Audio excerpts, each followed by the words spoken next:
link. Okay. All right. So, Assalamualaikum and good morning, everybody. Alhamdulillah. First of all, I would like to thank UCTL for inviting me this morning to share with all the academics about teaching portfolio and how to document your journey as an educator. All right, so in the chat box, I already share. Let me just share again. Maybe some of you just log in. All right, I have shared a link to my Google site. Okay, you can click on the link, Google site, whereby, let me just, when you click on the site, you are going to have a look at this page. Yeah, sorry, not this one, this one.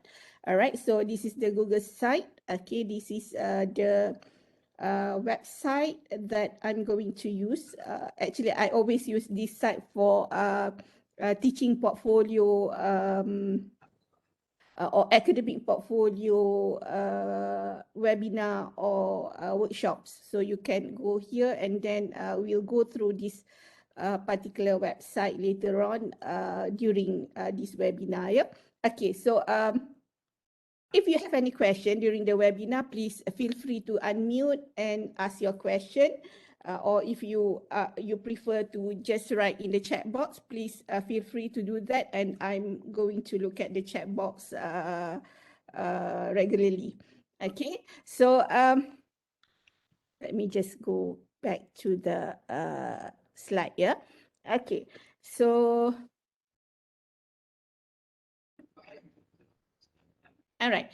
So why I am here today, I think because I have been conducting various teaching portfolio workshops. Yeah. Before COVID, I did it face-to-face, and now I'm doing it online. Okay, so and I have been guiding many academics in terms of developing their academic portfolio, teaching portfolio. I also teach teaching portfolio to my students, and I think, yeah, and documenting your journey as educator is very important. Okay, for all academics. You might not know why you have to do it now. Okay, you don't think there is any purpose for you to do the teaching portfolio, but later on you will actually understand why is documenting your journey as an educator is very important. Okay, let me just start with a question. All right. Okay, so before we start looking at your, okay, I have my own academic portfolio. All right, so before you start with your academic or teaching portfolio, all right, there are slightly different between academic portfolio and teaching portfolio. All right, today we are focusing on teaching portfolio. However, I'm going to go beyond teaching portfolio maybe and look at academic portfolio, because academic portfolio is much more comprehensive compared to the teaching portfolio. All right, so I would like you all to think, okay, this morning. All right, so maybe you have been in UUM for many years, maybe 10 years, maybe 15 years, maybe you just been in UUM 5 years or 1 or 2 years, right? So while okay, if let's say you are just 5 years in UUM, what was the greatest achievement, okay, the greatest achievement in your life or in your academic life? Okay, it is not necessarily in UUM. Okay, maybe before you come to UUM, or maybe during your school day, maybe during your degree day, your first degree, maybe during your master, or maybe after you have, maybe before you come to UUM, you have been teaching somewhere as academics, or you have been a lecturer or a teacher or whatever. Okay, what was, okay, think of what was the greatest achievement in your life? Okay, or in your academic life. Can you write in the chat box? Would you like to write in the chat box? Or if you like to unmute, okay, you can unmute and just tell us, all right, what was the greatest achievement in your life or in your academic life? Okay, I'll give you 1 minute. Okay, just to ponder. All right. Maybe sebelum ni, before this, you haven't think of, what was my achievement? What was the greatest achievement that I have, achieved in my life? Maybe because you have, something to do with your PhD. You have a PhD, and then you got a PhD that was the greatest achievement in your life, maybe. All right. Or maybe you achieve something after your first degree or whatever. Okay. All right. Dr. Mina said, okay, for me, the greatest achievement is when I managed to do what I wanted to do. Okay, good one. All right. Okay, so meaning that, let's say you are doing something and you manage to do what you want to do, then yes, it is an achievement. All right. Okay, anyone else? Okay, just to nak apa orang kata warm up ni. All right. So what was the greatest achievement in your life? Okay, tak greatest sangat pun tak apalah. Just what do you think about your achievement? You have any achievement that you think relevant to yourself until now? Okay. Anyone would like to unmute and tell us? Jangan malu ya.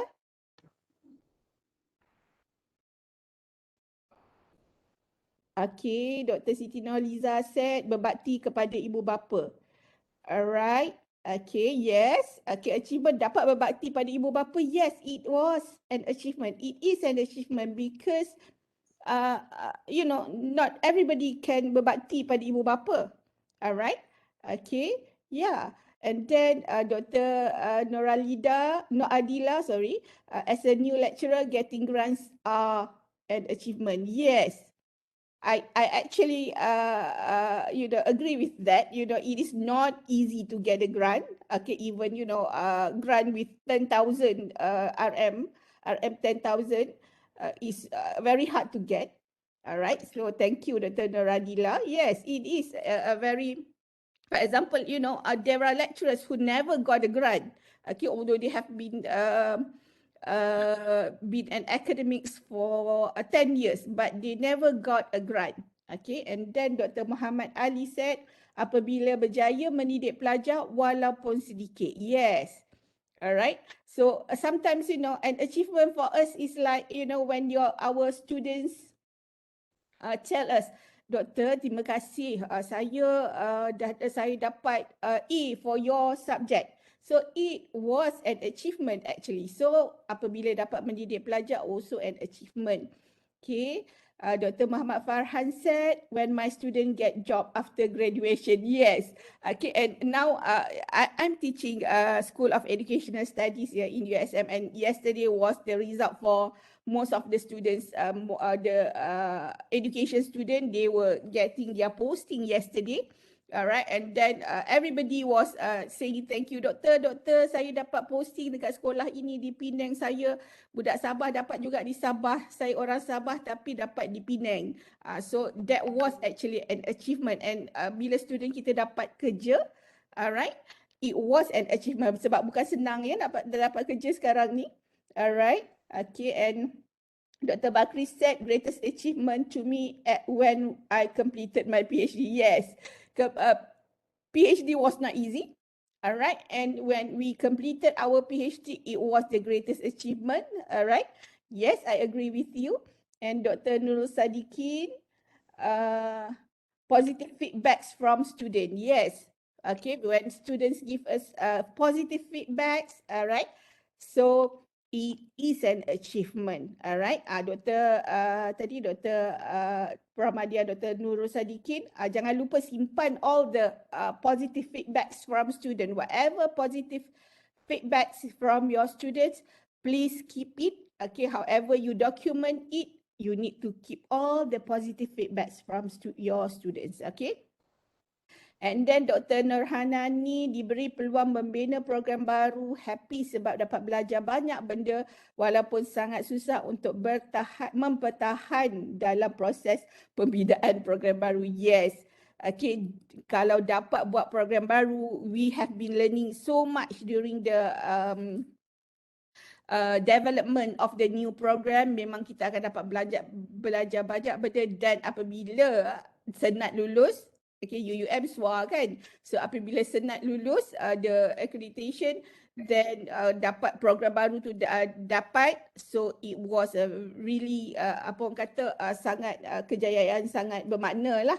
Alright, so for everybody, for those who were doing that. Alright, thank you for those who give feedback. So for those yang tak cakap di chat tapi you know what were or was your achievement before this. Alright, so when we see what your our colleagues mentioned in the chat box about their achievement, you can see that achievement doesn't have to be necessarily achievement with a certificate. Alright, meaning that for example a PhD you dapat certificate kan, alright, ataupun you dapat for example anugerah akademik negara lah. Okay, you got the money, you got the certs and so on, you have the recognition from everybody. That was, you know, the achievement that we can see. Okay, we can see it is obvious that you achieve something very high, but achievement doesn't not necessarily based on that. All right, sometimes the greatest achievement that we have in life only us know. Okay, hanya kita lah yang tahu saja kejayaan itu.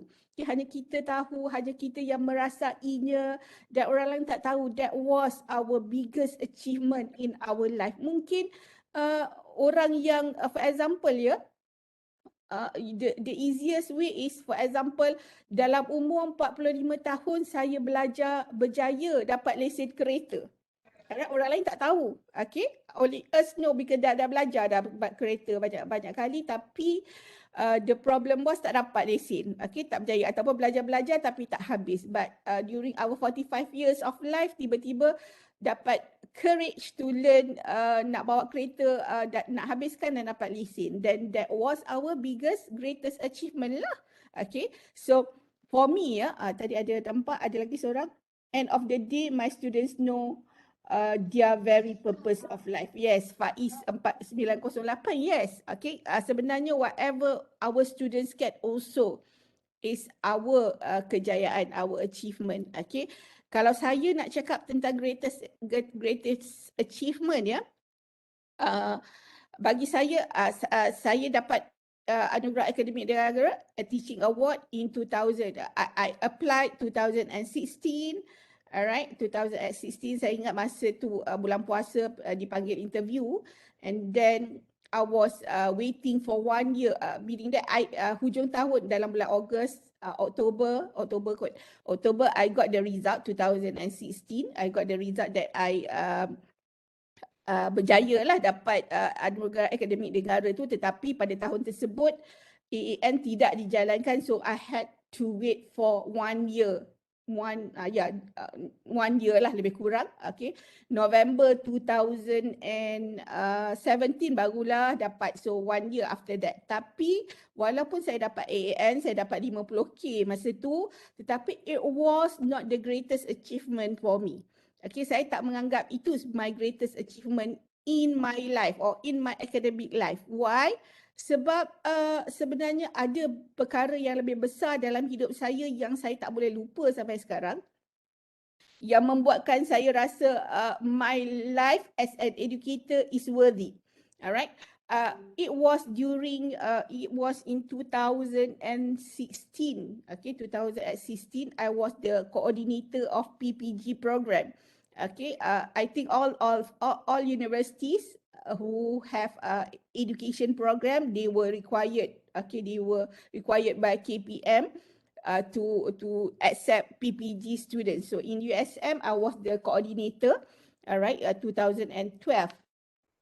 So what happened was, okay, we had 3,000 teachers. Okay, we had 3,000 teachers who enrolled in that program, and the first cohort was 1,500 students. So they were doing full-time students while being a part-time students, meaning that, you know, they have to work full-time, they have to learn full-time as well.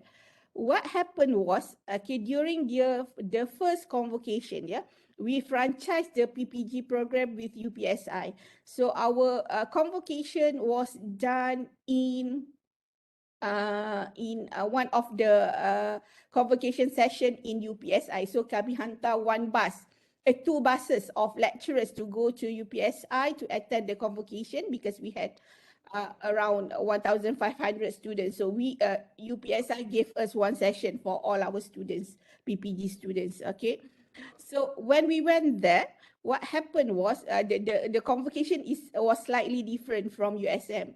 So and all the academics were located on the stage. Okay, in USM we had to duduk kat belakang-belakang, not on the stage lah.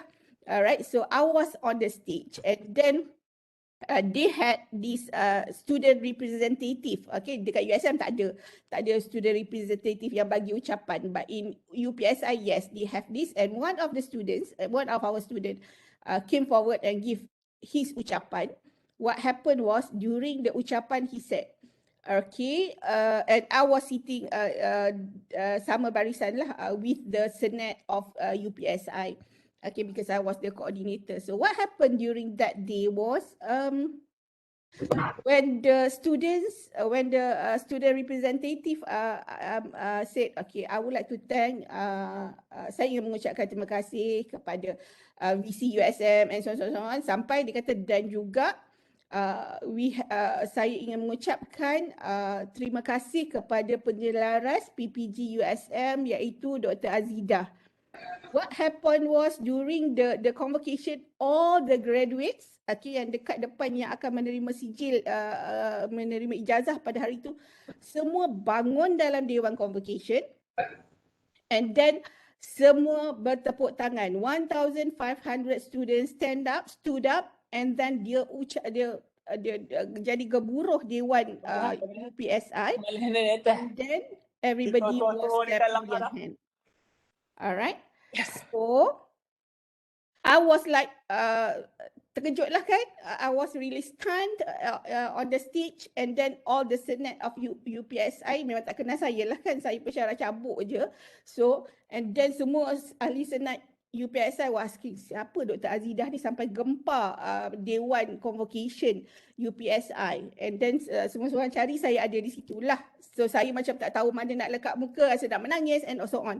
So I think, you know, sampai sekarang, that event, okay, saya tak boleh lupakan lah seumur hidup saya, and that was the greatest achievement.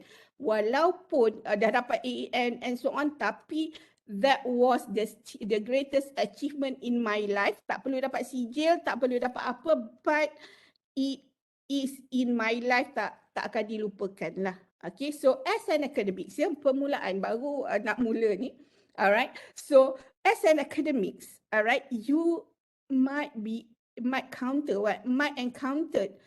such events, ya, tanpa you sedari, tanpa you rasa, okay, this is tak nampak pun sebenarnya kejayaan itu, ya.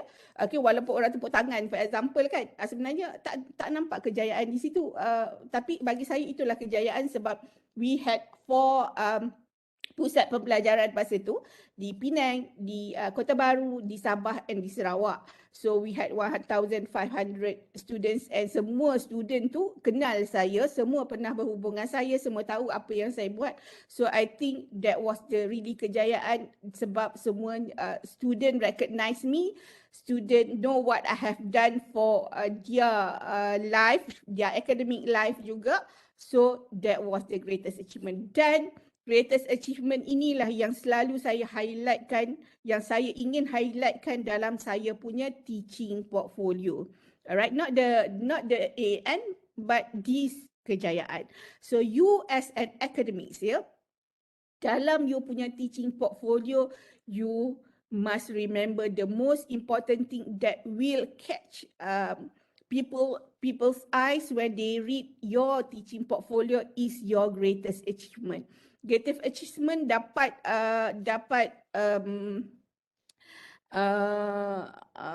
whatever sijil and so on mungkin sangat bermakna, tetapi ada yang lebih bermakna yang mungkin orang tak tahu, okay, people don't know, but it is inside our heart. Okay, so starting from today mungkin you boleh fikir sebenarnya ada achievement yang contoh tadi berbakti pada ibu bapa. Yes, it is berbakti pada ibu bapa, but what types of berbakti yang membuatkan you sentiasa ingat? Maybe, you know, I remember my mom, my late mom, send me an SMS cakap, okay, I love you too, for example, untuk orang tua zaman-zaman yang, yelah mak saya pun dah lama pergi. Orang tua zaman dulu-dulu dia tak cakap tau, dia sayang kat anak dia. Yang zaman-zaman sekarang ni je yang selalu cakap, apa? Yang cakap I love you kepada anak-anak kan, sebab dah terpengaruh, banyak pengaruh daripada luar. But for orang zaman dulu, dia tak cakap, biasanya mak ayah ni garang. So I always remember that my mom hantar SMS, masa tu dia baru ada telefon, dia cakap, I cakap, saya belajar cakap, mak, I love you. Then dia jawab, I love you too. Okay, so yang itu adalah something greatest achievement yang juga mungkin you tak boleh lupa. So from now, I would like you all to think of what were your greatest achievements. So this is my profile. If you would like to see my profile here, okay, you can go to dia tak mau gerak. You can go to here. Alright, so this www.azidaaz.com. Alright, so this is my latest profile. Okay, if you would like to see. Alright, so this is my latest profile, baru siap last week kot. Okay, alright, so this sebenarnya yang ini adalah resume, lebih kurang macam resume. Okay, tetapi this is kalau you nak tahu apa yang saya buat di USM, then this is the summary lah, puas nak summarize what I did in USM and for the country. So these are the simplest yang saya boleh buat lah. Nak masuk publication pun tak boleh, nak masuk whatever. But I see myself as a balanced educator. Alright, sebagai academics ya, kadang-kadang saya nampak jugalah ada orang komplain, orang cakap, okay, kita ni tak ada masa nak nak buat research and so on. Yang suka teaching, they are into teaching and so on. Sebenarnya we need to be a balanced educator lah. That is my apa orang kata view on being an academic. So we must do research, we must excel in our teaching and learning, so that, you know, we are going to be balanced educators. So you can have a look at my website there. Alright, so sekejap lagi saya akan masuk portfolio ya. Okay, this is how I portray myself. Okay, so this is me. Alright, this is what I do. Okay, and I have, if you see this picture, you will see me as a technology. Okay, I am a educational technologist. I am into ICT and multimedia. I teach a lot of apps to my students. I explore many things, right? Although I'm not young. Okay, orang kata dah tua-tua ni malas dah nak explore, tapi I'm still exploring. Okay, so I use Zoom before COVID-19 lagi ya. I use Webex before COVID-19. Meaning that I've been using Zoom first lah. Zoom before COVID-19, meaning that way back before COVID-19, 2018 or 2017 lagi. And then my class was, I've been using the online synchronous class since then, because it was much easier to combine my teaching, okay, face-to-face as well as online, because I am a very busy academics. I travel a lot, so, and although I travel a lot, I also was teaching and still am teaching very much, meaning that my hours of teaching are still very high compared to other academics. Okay, I'm doing administrative job since 2017, and then I have high hour of classes. I also do research. So that's why I've been doing online class since 2017, because I travel so much. Sometimes I have meetings in the morning, so I have to do my class at night, and my students are here in Penang and I was in KL, so something like that. So when the COVID-19 struck, I have no problem, and I use my students to help the lecturers and also students in USM to embark on online learning. So ramai dalam kalangan my students they help during the COVID-19 to help the lecturers, but lecturers pun tak biasa online learning. But now it is a new norm for us, so semua orang dah tahu menggunakan online learning. So this is me. Alright, so why I'm showing this to you, because you need to know as an educator, alright, as an academic in UUM. So how would you portray yourself as an educator? Alright. Jadi kalau orang tengok gambar ni, dia tahulah Dr. Azidah ni, she is using this one, ada siap masuk Zoom dekat sini, and then whatever Canva, whatever, daripada zaman Yahoo Messenger dulu pun saya dah guna ni. Dulu ada Hotmail is kita guna apa namanya dah tak ingat dah, Messenger tu lah. That was during my PhD. Alright, guna Yahoo Messenger and all that dulu zaman dari from the whatever a way of communicating. Dulu ada Friendster, zaman-zaman dulu kan Friendster. Sekarang Friendster pun dah jadi tempat main game sahaja, nothing dah tak macam dulu. Alright, and then now we have Facebook, we have Twitter, but Facebook is for orang tua, Twitter for youngsters. Okay, we seldom see youngsters in Facebook, but you can see Twitter punya environment whereby there are so many youngsters. So kalau nak stalk your student, go to Twitter. Okay, if you want to stalk your friends, your colleague, go to Facebook. Macam tu lah lebih kurang. Okay, so you need to actually highlight who you are in the academics life. So I would like to share my journey to AAN, sebab this was how I start with my portfolio. Okay, you need to start now. Okay, you all need to start now. Kalau belum start now. Even though maybe kadang-kadang bila orang tanya, okay, orang cakap bukan orang tanya. Sometimes people say, okay, saya tak adalah, sebenarnya saya pun tak ada harapan pun nak minta AAN ni, jauh sangat tu. Selalu orang cakap lah, doktor tak adalah, bukan sajalah nak minta AAN. For example, okay. But sebenarnya masa saya masuk USM, I first I started in USM in 2008 after I finished my PhD, okay, 2008. Okay, masuk tu pun, yes, at that time, bila dapat PhD, balik USM, I was like, saya dah ada PhD, saya ada doctorate, so, this is enough. Okay, this is enough. Yang saya tidak tahu adalah, bila masuk dalam dunia akademik, that was not enough. That was my first steps in the academic life. Jadi sebenarnya itu hanya permulaan. Jadi yang itulah yang saya dapatkan, dan akhirnya pada tahun 2015 saya diminta oleh dekan saya. Okay, I was asked by my dean to go to a bengkel workshop on academic portfolio lah, conducted by my boss Prof Karim. Okay, so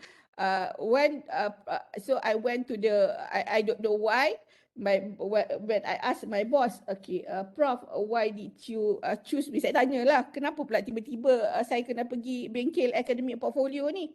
Right, I don't know, sebab masa tu ianya untuk AAN. Okay, untuk AAN. So saya pun tanyalah pada dekan saya, Prof, kenapa pula letak nama saya ni, Prof? Saya macam merasa tak sesuai je. Okay, so dia kata, entahlah Azidah, I don't know why I put your name, but I think you have something. Okay, jawapan dia senang je. I think you have something and you should go and have a look and go to the academic portfolio punya ni and see. Okay, ada whether it is relevant to you lah. So saya pun ikut je lah cakap dekan saya pergilah ke bengkel tu. Alright, and then I remembered Prof Karin asked me when sebab saya je yang agak muda lah masa tu kan. Yang lain semuanya macam prof-prof yang dah established and so on lah. Jadi Prof Karin tanya saya, Dr. Azidah, you ni dah berapa tahun dah berkhidmat di USM ni? Dia kata. Lepas tu saya cakap 2015, masa tu saya 6-7 tahun lah, lebih kurang macam tu. Alright, around 6-7 tahun. So when saya cakap lah 6-7 tahun Prof. Oh, dia kata sebenarnya yang ni untuk anugerah akademik negara. Dia kata so biasa yang boleh masuk adalah orang-orang yang dah 10 tahun bekerja di USM. Okay, tak apalah Prof. Saya cakap saya is okay. Saya pun tak tahu expectation. So I just went there. And then I go through the one day bengkel and just bila dah ni it trigger me that I need to do my portfolio. Itu saja. Alright. So saya dengan tu saya buat jugalah after the bengkel. I just compile my portfolio according to what Prof Karim ajar dalam bengkel tu. And then suddenly they were in USM we have this anugerah pendidik sanjungan 2015 ya. So saya cakap dah buat portfolio ni, baiklah saya hantar ke anugerah pendidik sanjungan. So I send my portfolio to the anugerah pendidik sanjungan and unfortunately memang tak dapat lah ya. Tak dapat. Okay. Dan memang macam tak layak je lah. Okay, so tak apa. Alright. But I did actually learn from that particular developing my first portfolio 2015. Okay, sebab masa itulah saya reflect to myself, apa yang saya dah buat sebelum ni, saya kumpul, saya cari, tapi I know it was not enough lah. Okay, dan tak dapat, tapi tak apa. Alright, so in 2016, alright, dan masa saya bengkel dengan Prof Karim tu, dia cakap, tapi saya tak pasti whether 10 years itu adalah 10 years di USM or 10 years akumulatif dengan institusi lain. Jadi dia tanya saya, Dr. Azidah pernah kerja ke sebelum ni? Dia tanya saya lah. Saya cakap, yes, before I pursue my PhD, I was a lecturer in Polytechnic Johor Bahru. Okay, for 3.5 years je lah, Prof saya cakap kat dia. So, but kalau combine, mungkinlah akan jadi 10 tahun. Alright. So, then masa 2016, USM tak ada calon. So Prof Karim kata, Dr. Azidah, you tak nak try ke? Dia kata, you kira tak you punya ni, cuba you check website KPT whether you are eligible. Then when I check, dia kata dalam website dia memang beritahu boleh combine lah the accumulative, meaning that my polytechnic service sebenarnya boleh dikira. Dan bila saya masuk 2016 tu memang ngam-ngam 10 years. Okay, Politeknik plus USM. USM masa tu dalam 7,5 tahun lah. Okay, masa saya masuk tu. So it was 10 years lebih sikit. Alright, then saya layak untuk masuk AAN. So sebenarnya it came from Politeknik plus USM. Okay, the AAN. So yang penting sekali adalah start documenting your journey now. Okay. Alright, so this was the AAN 2017. 1 year, tunggu nak dapat anugerah ni setahun memang sangat sengsara lah. Tahulah orang perempuan ni kan, dapat je surat, dah fikir baju apa nak pakai. Itu yang first kali. So dah tempah baju, tiba-tiba hari kejadian tak ada. So baju tu dah obsolete. Buat lagi, tak juga muncul. Akhirnya beberapa jenis baju lah yang ditempah sementara nak tunggu setahun hari kejadian. Alright, so yang ini one of the page in my portfolio ya. Alright, so I start teaching when I was 12 years old. So in your portfolio you need to introduce yourself. Macam saya membimbing ni lah, okay. When I tell you about myself, okay, that was what I include in my portfolio. And when you develop your portfolio, think of yourself first. All right? Think of yourself, what you do, what you have done. So I mentioned here, this is one of the page in my portfolio. If you would like to see my portfolio, it is here ya. Dekat dalam saya punya website tadi, lupa pula nak mention. Alright, in here, www.azidahaz.com. Alright, for those who are developing your portfolio, you can see my falsafah pendidikan, inovasi, and then you can go to portfolio pengajaran. You can go to portfolio AAN. So you can click here. Alright, click here. Pencalonan ni, when you click, it will go here. Alright. Okay, so this is the whole page of my AAN portfolio. You can download. Okay, you can refer to this in case you are applying for AAN ke whatever lah. You can have a look here of my portfolio. So the page that yang ni dulu when I apply for AN, dia punya gambar tu tak banyak sangat dah.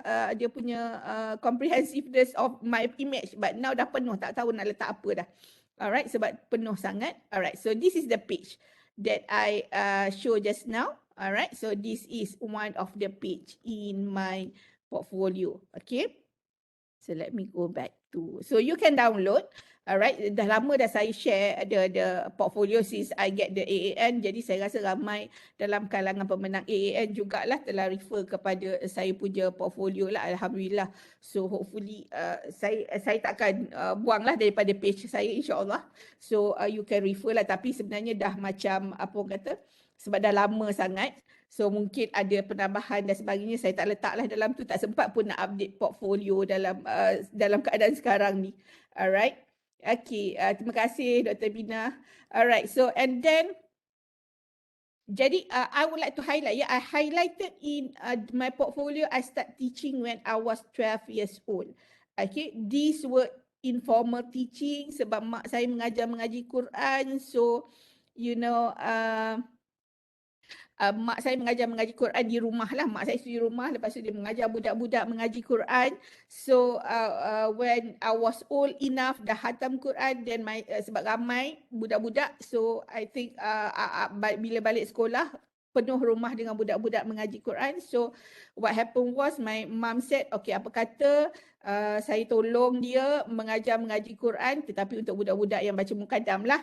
Okay, jadi mak saya tumpukan pada yang mengaji Quran, and then saya mengajar budak-budak yang younger than me in Juz Amma. So saya pun ajarlah mereka.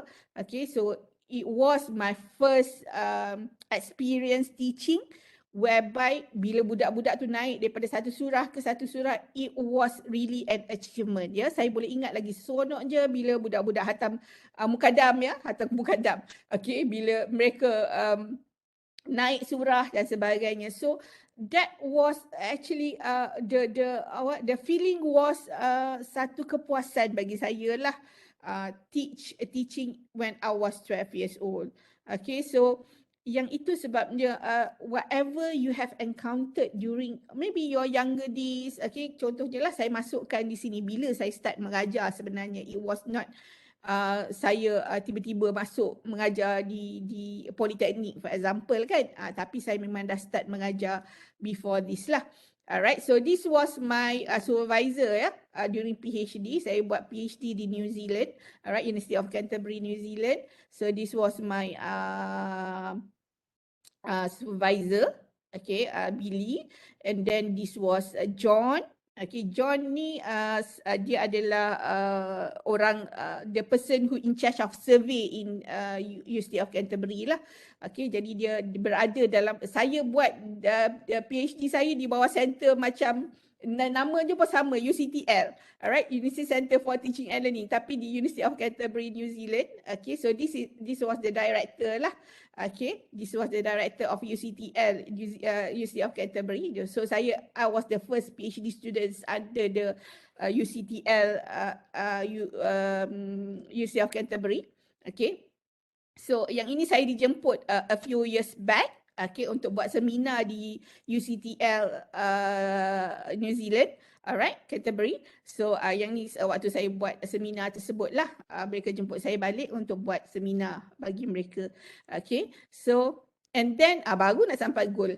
Okay, so jadi saya nak, sebenarnya saya dah expose you all to the academic portfolio, teaching portfolio, right? And then how to create. So lepas ini kita akan engage in the process of identifying the content of your academic portfolio. So I think many of you, all of you who are here, I think there are 133, so maybe 130, okay. All of you must be a passionate educator. Dah ada di dalam university, in the university system, okay, although maybe ada orang kata, oh saya into research, but I think, you know, when you do research, your research should be translated into teaching as well. So you should be a passionate educator because you are here now in a university system. So the 100, lebih kurang 130 people attending here, you should be the next Anugerah Akademik Negara Teaching Champion. Ataupun ada, there are other categories in the AAN, I think you should be the next AAN whatever champion, ya, innovation champion. Saya tengok ramai yang buat inovasi and so on. Why not you be the next AAN champion? Okay, macam saya nak berbalik pada apa yang saya mention tadi lah. Mungkin masa kita masuk, kita kata, alamak, this is too high for me. This is not me. Mungkin saya tak adalah kot nak sampai. Biasalah kan orang akan cakap, tak adalah, bukan saya lah tu nak sampai AN. That was what I thought, ya, before this. Bila saya masuk dalam akademik, dah dapat PhD, okay, dah mengajar, okay, gaji pun dah okey lah kan, tak adalah susah, okay, cukup-cukup makan and so on, bolehlah nak beli tanpa berfikir apa-apa sangat. But you know, sebenarnya each one of you have the potential to be the AAN champion. Tak kira lah dalam bahagian apa. Sebab those who achieve to that level actually was a normal human being. They are doing the same thing on based on the task given. Maksudnya kita capai all the KPI, our SKT. At the end of the year, kita buat SKT, kita capai every bakul tu. Maksudnya kita ada potensi untuk menjadi AAN teaching or other champions, ya. So bagaimana, how to get there, ya. So now we are going to document our journey. Yang ni purposely on teaching portfolio, ya. Alright, so I'm going to share with you all how to, alright, how to get there.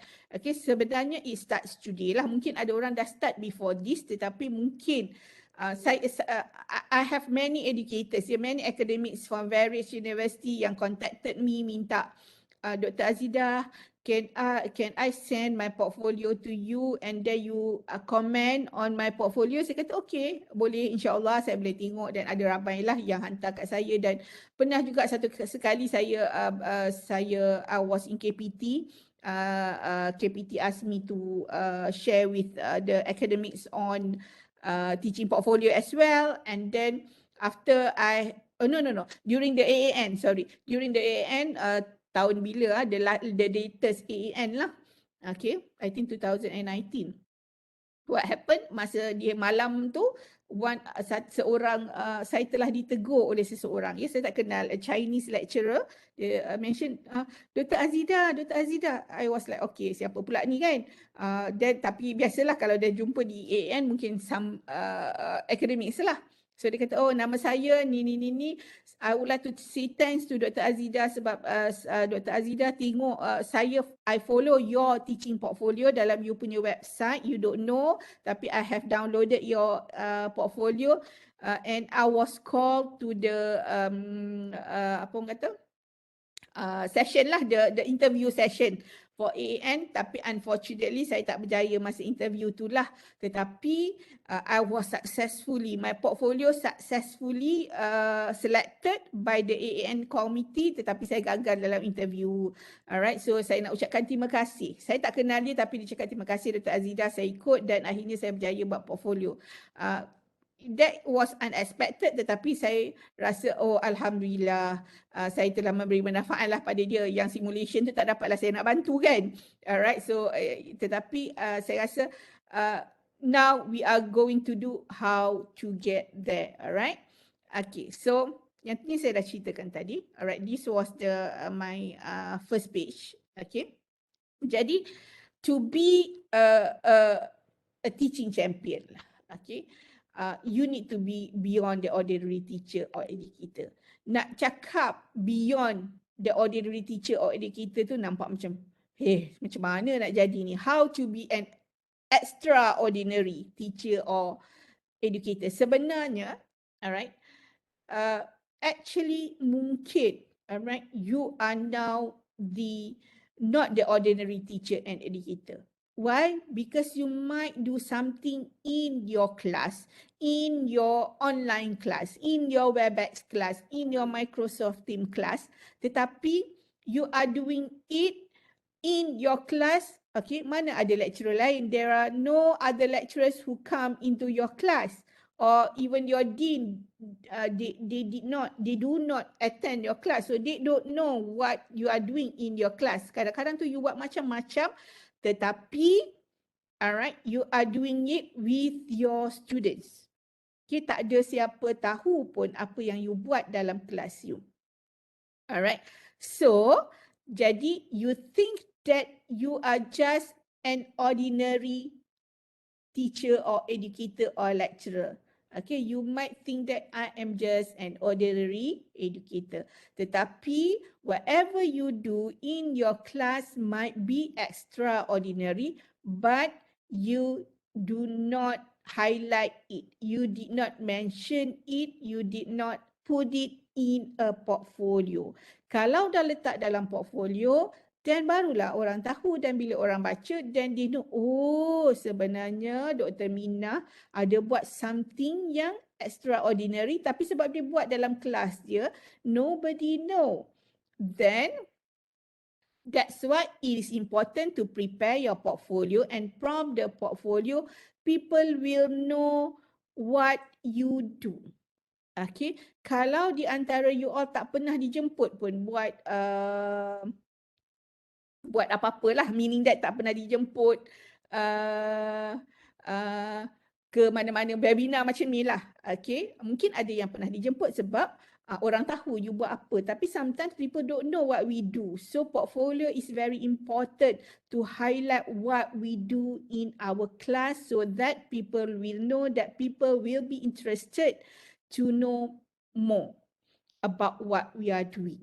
Okay, so beyond the extraordinary teacher ni bukan hanya jadi macam pelik-pelik, okay, buat something out of the box, tetapi highlight what you do in your own classroom, so that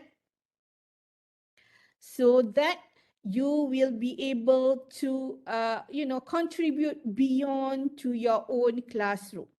Okay, so yang ini yang sangat penting, sebab kita kadang-kadang kita buat inovasi dalam kelas kita, even a simple innovation dalam kelas kita, but people don't know. Bukanlah kita nak mengada-ngada, nak tunjuk kat orang kan, tetapi but kata orang, sharing is caring. Whatever we do good in our class should be also shared with others, because it might benefit them as well. Mungkin kita tak terfikir pun, mereka tidak terfikir pun untuk buat sesuatu yang berlainan, tapi kita buat dalam kelas kita and it will benefit them. Kan dapat pahala kat situ bila kita share.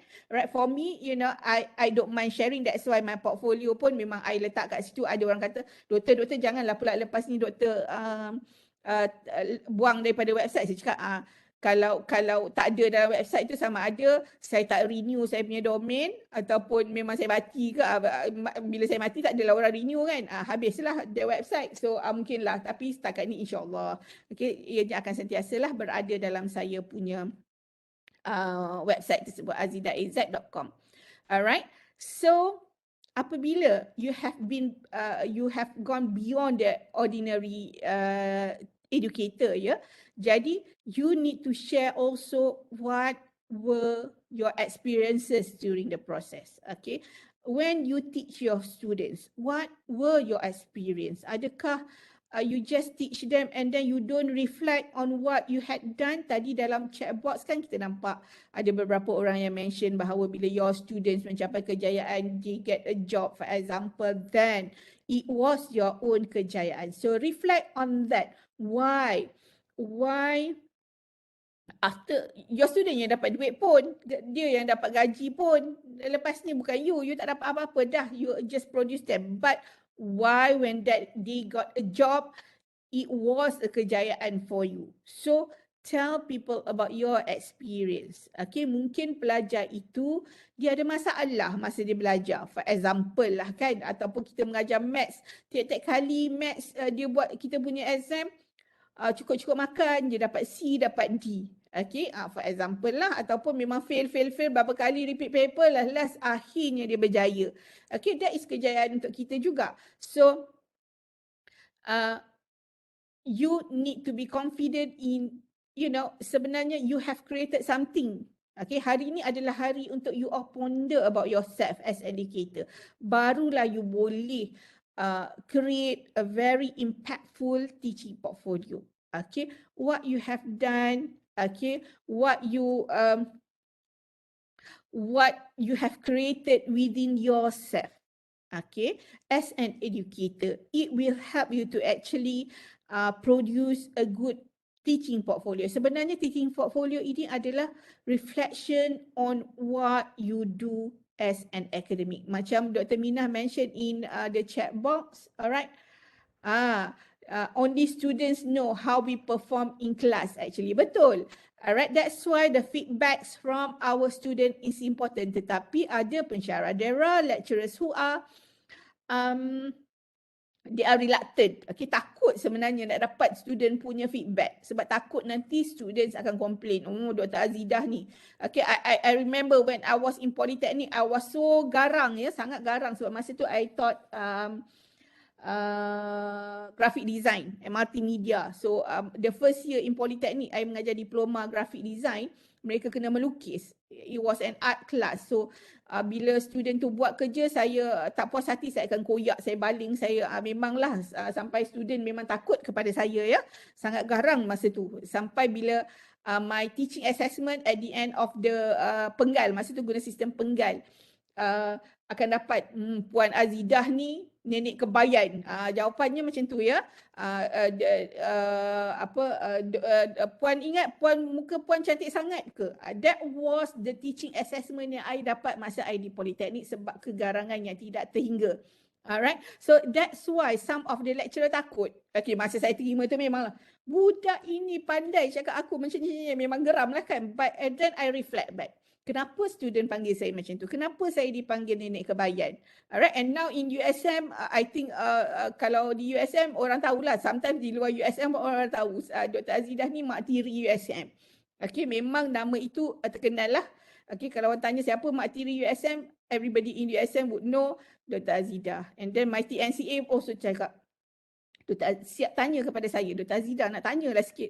Kenapa lecturer-lecturer baru panggil you mak tiri ya? So sekarang ini memang dipanggil mak tiri. Then I said, okay, sebenarnya macam ni. Because in USM for pengesahan jawatan, alright, the new lecturers confirmation, they have got to go through us in CDAE. Jadi I was the one who in charge of the pengesahan jawatan.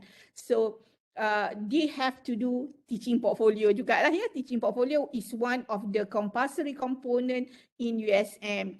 Jadi memang kita dah waktu kursus PMP 2 weeks, I have reminded, I akan buat bengkel lah untuk teaching portfolio. What to do, we are using Mahara ya. USM kami menggunakan Mahara. Mahara ini adalah satu plugin di eLearn at USM. So pensyarah semua boleh akses, pelajar pun boleh akses. So dia akan bina pensyarah baru akan bina e-portfolio dalam Mahara. So what happened, setiap kali kursus PMP saya akan beritahu mereka, you have to do this before dipanggil untuk interview for pengesahan jawatan. Maybe kalau you tahu you akan buat pada bila-bila, so a few months before that dah prepare lah, siapkan. Tetapi biasanya pensyarah ni dia sibuk dengan buat, we as academics, right? We have so many things to do, banyak bakul yang perlu diisi, and then sampai terlupa nak buat teaching portfolio ni, especially for the new lecturers. So what happened was, 2 minggu lagi barulah nak interview for pengesahan jawatan, barulah they are struggling. They were struggling to do the teaching portfolio. Seminggu sebelum nak interview, email lah kat saya, cakap Dr. Azidah, boleh tak saya minta maaf banyak-banyak walaupun Dr. Azidah dah pesan kena buat awal-awal ni tapi saya baru perasan ni. So minta doktor hantar kepada penilai, saya dah siap ni. So they give us like only 2-3 days. Hantar hari Jumaat pula tu, hari Isnin nak keputusan. So my penilai are also not there. So biasanya memang saya akan cakap sorry.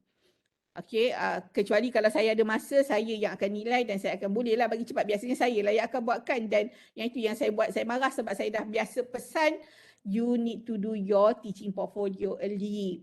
Alright, that's why saya dipanggil mak tiri lah sebab sekarang ni memang kalau hantar lambat, kena bebel dulu satu round dan baru saya nilai ataupun saya hantar pada penilaian. Muncullah penilai-penilai pun kawan-kawan baik yang menilai, boleh menilai dalam jangka masa 24 hours. Okay. Jadi banyak benda lah yang membuatkan saya dipanggil mak tiri, but I think that was for the benefit of the lecturers, especially the teaching portfolio. So I guide them step by step on producing their portfolio. Okay, so walaupun we were talking about experience, dari tadi saya bercakap tentang experience, tentang kejayaan and all that, tetapi we also need the evidence. Okay, walaupun kita cakap, okay, tadi saya cerita tentang during the UPSI convocation, okay, semua orang tepuk tangan and so on, alright, tapi ada ke evidence tersebut? Alright, so ada perkara yang perlu kita letakkan evidence of our achievement during the process of being an excellent academic. Alright, so memang perlu ada evidence. Tapi kalau yang cerita macam tadi, okay, you just letak, mungkin you boleh letak gambar convocation, you boleh letak your buku convocation and whatever lah as a proof of that event occurs. Okay. Apa pula? Siapa pula yang sentuh? Pula hilang. Okay, so alright, so this is the page. Okay, this is the page whereby this is the first slide that I share with my students at the beginning of the semester. The first class at the beginning of the semester. Okay, first week, first class. This is the first slide that I show to my student. Okay, meaning that, okay, I say welcome to my student. Okay, welcome to my class, PMC 546 for example. And then this is what I expected from you in my class.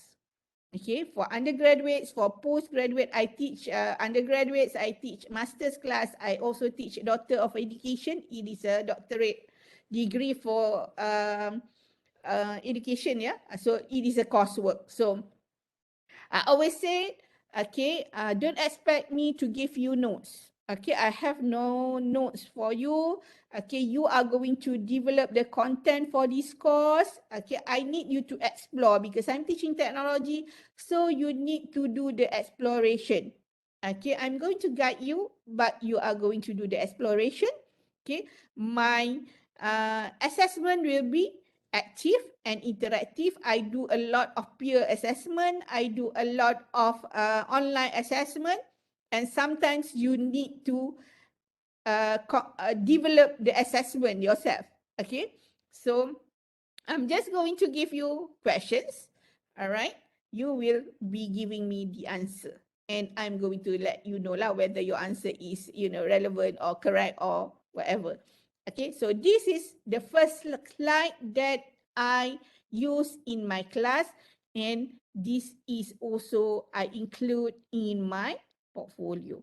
All right, you might have your own way of introducing your class to your students.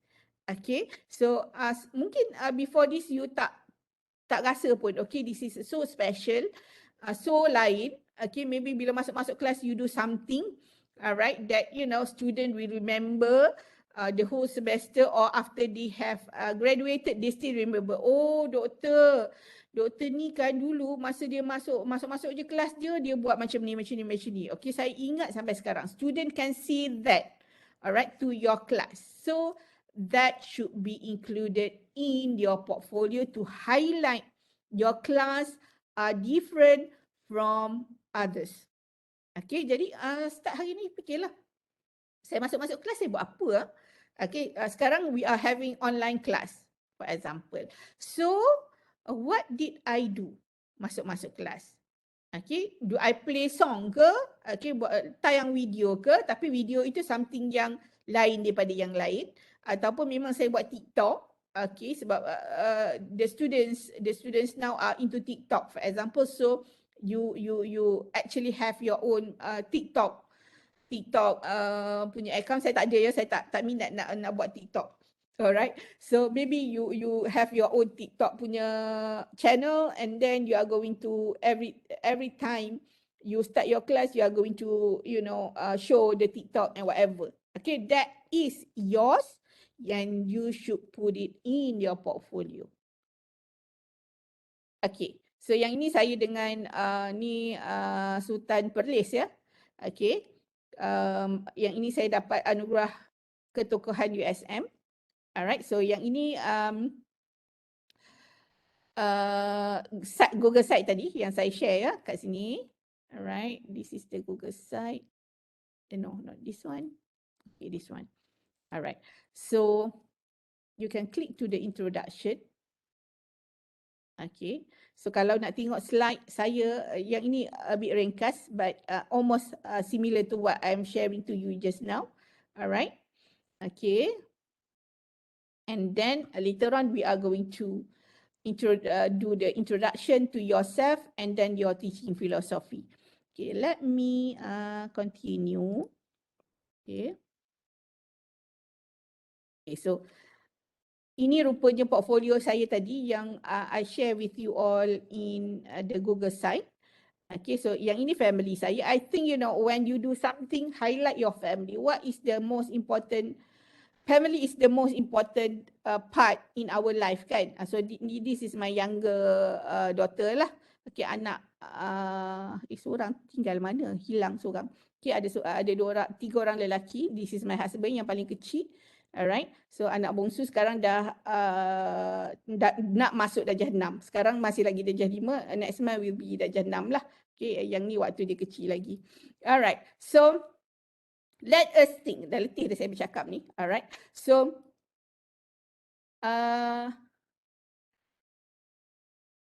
what is a portfolio? Dari tadi saya duk bercakap tentang I was explaining to you about buat ini how you your achievement, for example. Okay, yang ni nak masuk dalam portfolio. When you start your class, you must do a portfolio. You must put it in your portfolio. Whatever you do masuk dalam portfolio, dan portfolio is a reflection from the day one. Bila-bila pun boleh start, sebab as you remember just now, I mentioned about I start teaching when I was 12 years old. Jadi maksudnya dalam portfolio itu tak ada jangka masa bila kita nak start bercerita tentang whatever we do. Alright, so I started with my 12 years old experience, as a teacher. So, setelah mendengar apa yang saya bercakap dalam masa sejam ini, sejam ni tadi kita start pukul 9. So, what do you think is a portfolio? Boleh write dekat chat box. What do you think is a portfolio? Kalau nak unmute pun boleh, sila cakap. Tak ada jadi masalah. What is a portfolio? Until now, after 1 hour of my sharing, what do you think is a portfolio? Dr. Juliana, tadi saya sebut Sultan je, apa betul, Raja Perlis. Documenting, Dr. Juliana mentioned about documenting teaching and learning process and reflection. And then Dr. Minah mentioned about a record of what we do from the beginning to the end, insyaAllah. Dr. Nurul cakap lifetime experience. Dr. Farahiyah, portfolio is a professional development experience. Dr. Muhammad Ali, dokumen dan perkongsian. Alright, ada lagi? What is a portfolio?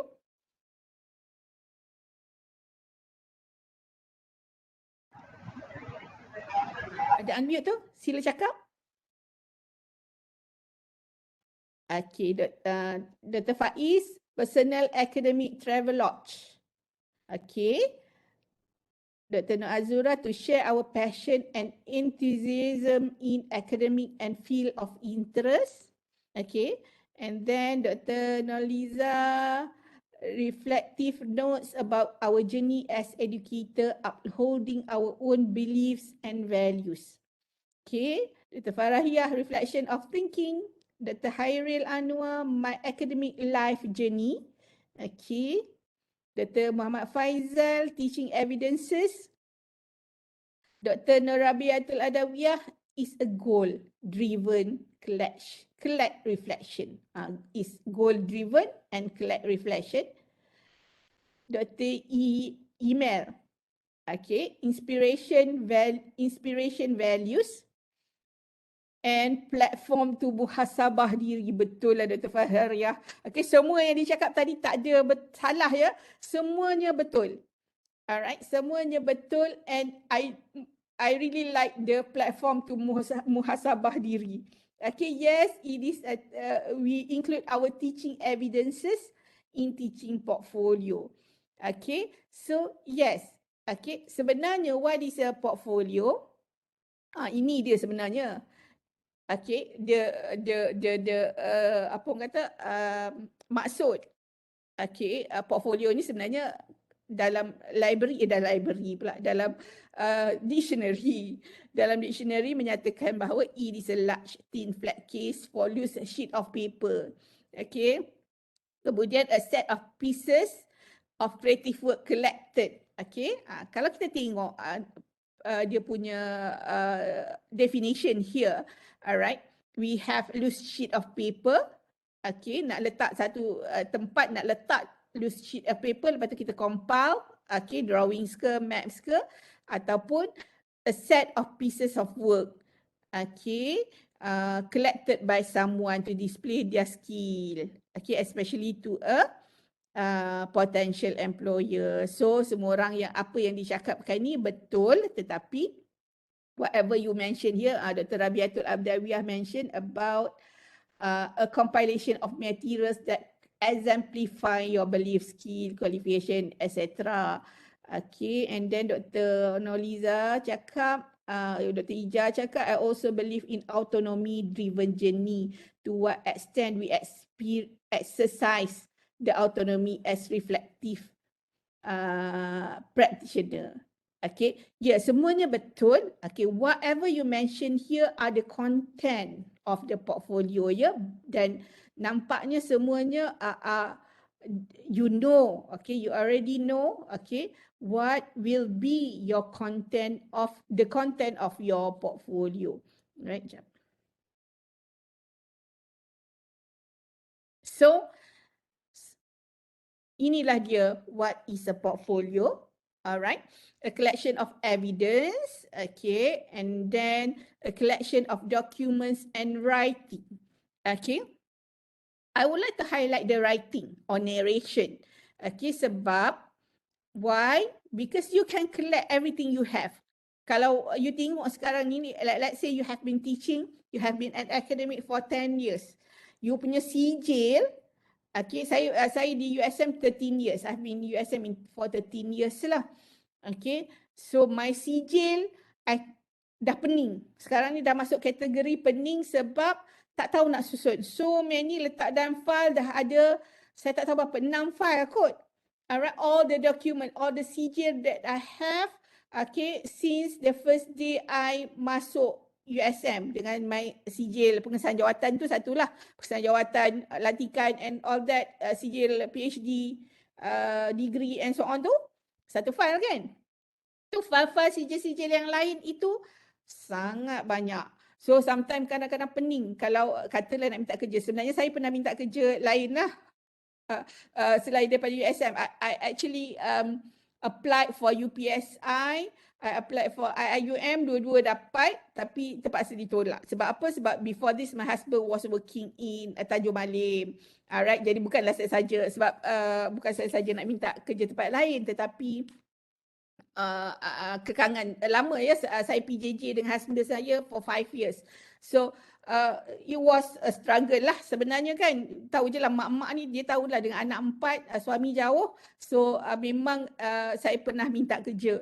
Alright, tetapi satu perkara yang saya sayang USM. Memang saya suka bekerja di USM. So hati tu walaupun berat, yelah tentang suami ada pertama kali bila apply for UPSI.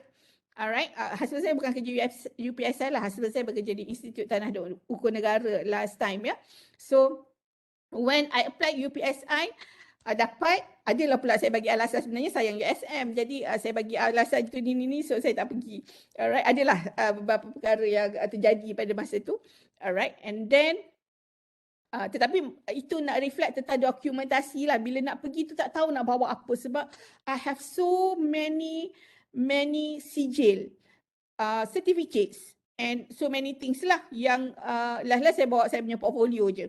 Alright, pergi ke interview tersebut. Alright, and then after that, after saya tolak UPSI, 1 year after that, I apply for IUM. Okay, sebab my keluarga mertua ada di Gombak. So I was like, okay, tak apalah, I duduk dekat area-area in between, KL and Tanjung Malim. Tapi akhirnya I dapat juga IUM, Rektor mantan VC USM Prof Dato' Zul ya. Tan Sri Zul was like, okay Azidah datanglah sini, Azidah datang. Tapi mungkin rezeki saya masih di USM, dapat surat tu, the day I got the letter invitation to join IUM, my husband pun dapat surat posting balik ke Penang. Okay, now he is in hospital Seberang Jaya, just 2 km from home. So tak jadilah saya berpindah walaupun dah bawa sijil-sijil semua ke IUM. So that's why I stay in USM lah, sebab husband saya dapat balik ke sini. So dah senang sikit lah hidup. However, yang inilah yang masalah kita lah sebagai akademik. So if let's say you have all the documentation, banyak sangat sijil and so on, you are not going to bring the sijil or show the sijil to everybody, okay? And you are going to select what you have for your portfolio, and with your sijil, certificate and what you do, you need to write something, all right? Based on the document, meaning that you need to have narration. If you have a look at my portfolio, you can see I write a lot in there. All right. Kalau for the purpose of AAN, yeah, if you don't put any narration, memang tak dapat lah sebab panel AAN would like to know your story. What is about, what you do.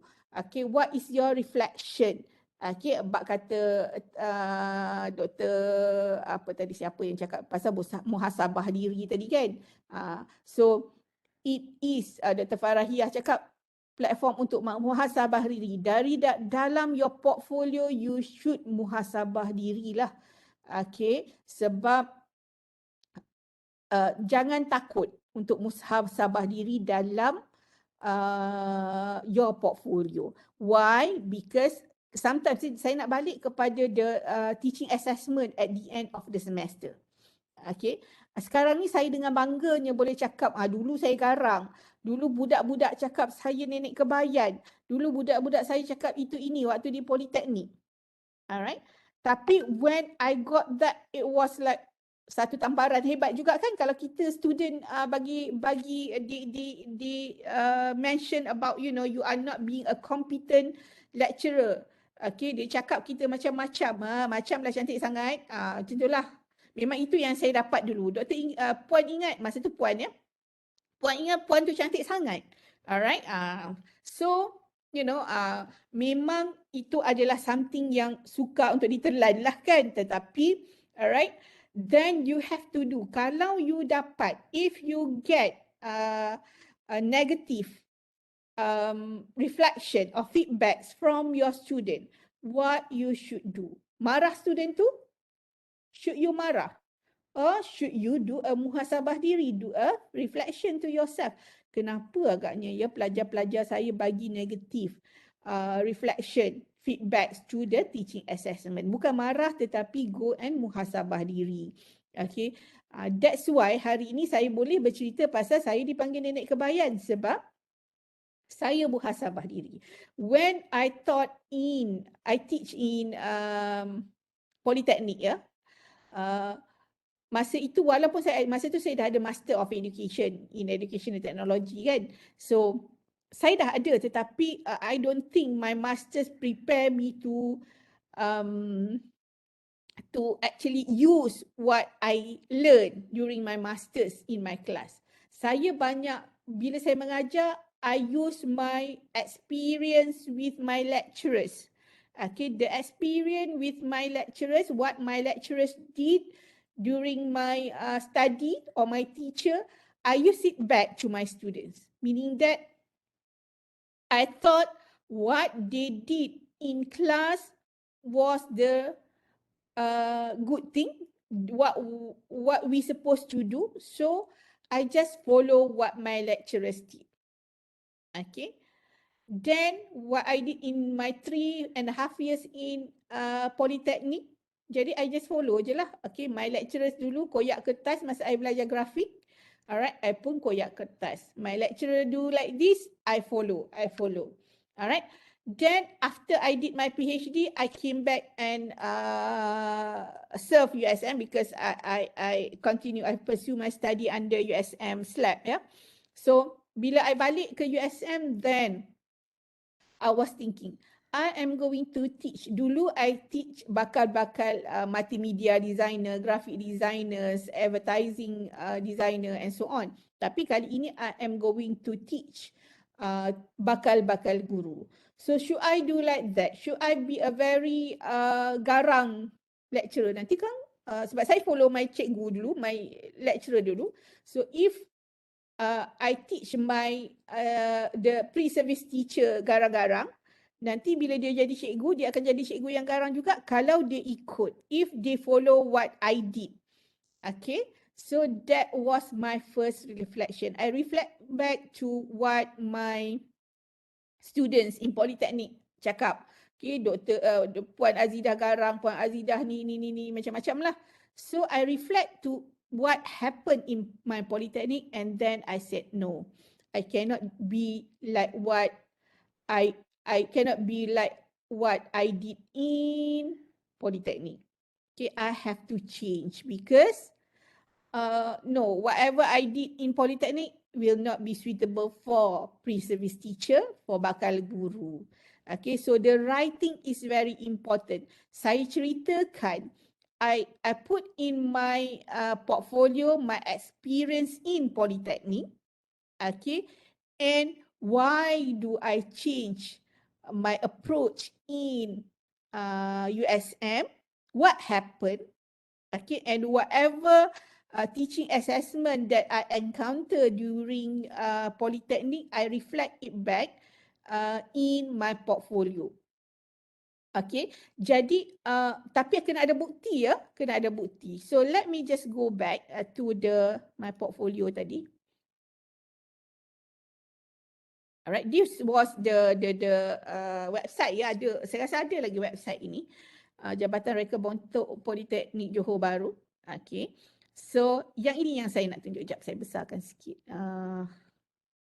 Boleh nampak ya. Masa saya di Politeknik, when I was in Polytechnic, the problem was masa tu tahun 1999 until 2003. Okay, I went to New Zealand in 2003 lah. So I started in Polytechnic 1999. So what happened was, this was my student, this was me and this was my student, ni meja saya lah sewaktu di Polytechnic tu. Okay, jadi waktu di Polytechnic zaman tu, okay, we don't have a handphone. Ada pun handphone yang besar gedabak Motorola tu kan, letak dalam handbag pun boleh gebih bahu sebab so big. Okay, so tapi itu je lah yang mampu masa tu kan. So tapi kamera tu hanya boleh SMS, tak boleh ambil gambar macam smartphone sekarang. So waktu saya buat, when I did my portfolio, I was really struggling nak cari gambar-gambar sebab I was going to include the service in Polytechnic. So bila saya nak cerita saya pernah mengajar di Polytechnic sebab ada dalam permohonan. I have to put evidences lah dekat dalam portfolio. But masa kat Politeknik manalah ada gambar banyak. Macam sekarang ni lecturer duk selfie dengan student lah, itulah ini, banyak nak ambil. Kodak tak habis kan. Dulu-dulu tak ada kodak. So when I dan juga banyak gambar-gambar yang ada di rumah arwah mak ayah saya. Okay, dan mak ayah saya pun dah tak ada. Rumah tu pun memang dah tak ada orang duduk sekarang ni, disewa lah. Tapi masa saya balik daripada New Zealand, all my staff also dah kena makan anak-anak and all that lah. So memang tak ada. So jadi cuma bila saya selongkar-selongkar, saya jumpa sekeping gambar ini. Okay, I found this particular Polaroid photo lah yang saya rasa salah seorang daripada student ni ambil dan bagi kepada saya. Alright, dan saya simpan. Okay, so this is Rahim, this is Hakim. Alright, so saya pun masa tu tak terfikir apa saya nak buat. Jadi apa yang saya buat adalah saya upload dekat Facebook this gambar.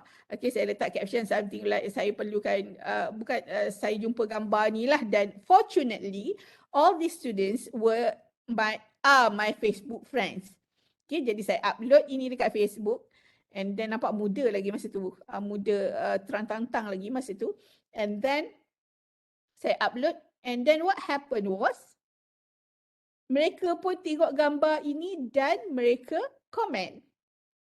Okay, so this Rahim sekarang jadi cikgu ya. Kalau nak tahu saya garang ke tidak, si Rahim ni he is a teacher in Penang. Dia punya sekolah di luar pintu pagar USM je. So since I am teaching USM, saya pun ajaklah dia, Rahim mainlah datang jumpa saya dekat USM ni. Alright. What happened, dia cakap kat saya, itu pun conversation dalam Facebook jugalah. So dia kata, saya minta maaf ya doktor, saya bukanlah tak nak pergi jumpa doktor kat USM, tapi saya takut, saya masih terbayang-bayang kegarangan. Jadi saya memang fobia nak jumpa doktor walaupun saya ada kat luar USM sahaja. Okay, so begitu garangnya saya pada suatu ketika dahululah sampai dia ni takut nak datang jumpa lah. So, and then jadi saya upload ni. So dia yang komen, dia cakap thank you Prof. Saya tak ingat apa yang saya tulis, tapi dia thank you Prof. Guru yang baik adalah guru yang garang. Okay, this is one of the proof that saya ni memang garang lah, kan, ingat.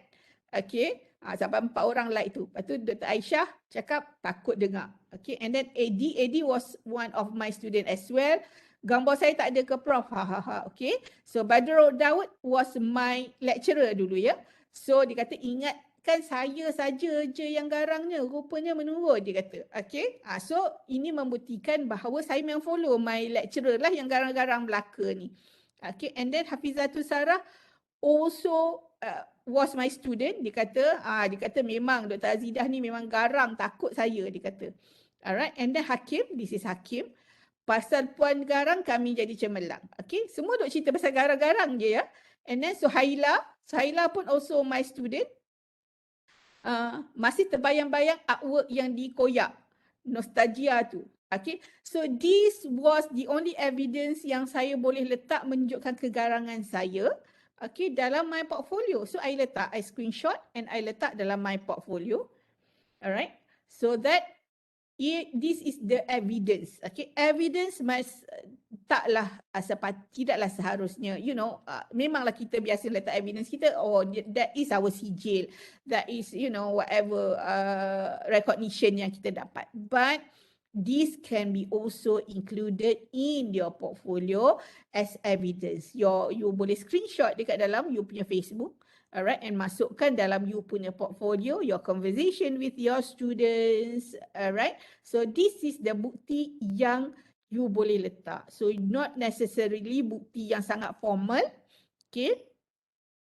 Tapi something like this is okay, can be used as evidence in your portfolio. Okay?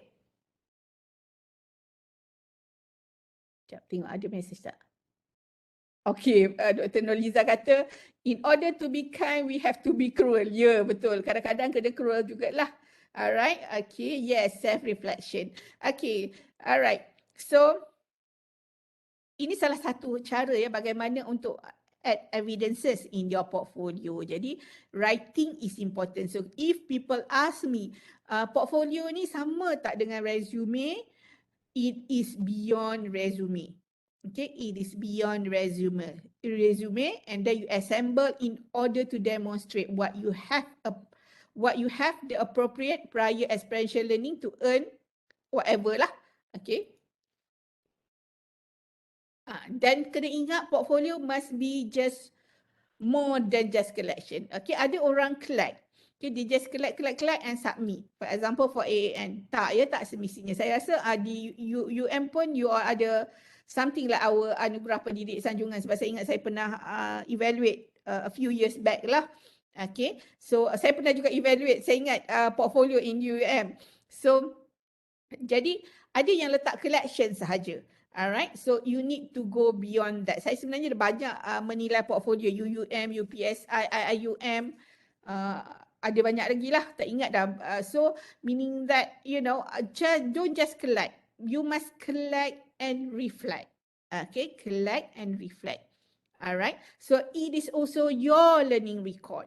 Okay, your learning record. It is not, kadang-kadang kalaulah hari ni you attend this webinar without knowing, okay, sebenarnya nak buat portfolio ni untuk apa? Okay, kalau pun tak tahu, maybe you are not applying for anything, but it can be your learning record. Okay, you letak gambar and then you cakap, ada satu peristiwa berlaku dalam kelas hari ini, di mana, contohnya lah ya, seorang student bertanya tentang ini. Tetapi saya tak dapat nak jawab. Okay, so what did I do? Okay, to solve the problem. Okay, so ataupun saya bagi students that pass back the question to other students and I ask them to share with us in tomorrow's class. Jadi that is a learning record. And if let's say you learn from your students, what have you learned from your students? All right. So that the learning record is important. That's why the narration in your portfolio is very important. That it must be systematic, organized evidence. So the way you organize, okay, your portfolio is up to you. But okay, let somebody read that. If let's say you are going to submit it for something, let people read and reflect to what you have done. Sebab kadang-kadang kita ni syok sendiri. We think that, we have done so much. Dan kadang-kadang kita nak letak semua. You don't have to put everything in your portfolio. Okay, tetapi it can help you to measure your growth of knowledge, your skill and attitude. Macam saya lah. Okay, attitude saya berubah. Okay, attitude saya berubah. Memang sangat berubah since I was in poly. Until now, saya rasa memang banyak yang berubah. Walaupun still masih lagi orang cakap saya ni garang. Mungkin sebab muka saya pun memang muka garang kan. Yang tu tak boleh ubah. Tak boleh nak buat operation. Kalau boleh buat operation, mancungkan sikit hidung ni supaya nampak tak garang sangat kan. Alright, but our attitude can be changed lah. Okay. Mungkinkah pada zaman sekarang, Dr. Ija tanya, anak-anak cyber learners or digital age learners ni tak sesuai garang sangat? Just wondering, sebab ada media sosial student sekarang dah upload dan report penderaan dalam, yes, betul. Okay, saya setuju dengan Dr. Ija lah, sebab I think the media social, the environment, okay, because zaman kita dululah, okay, masa contohnya waktu saya mula-mula menjadi lecturer dulu, walaupun masa tu dah ada handphones dan student kadang-kadang masa saya habis master kan, jadi lecturer di Politeknik, sebenarnya cikgu juga, pegawai pendidikan perkhidmatan siswa azhar juga. Masa tu DG3.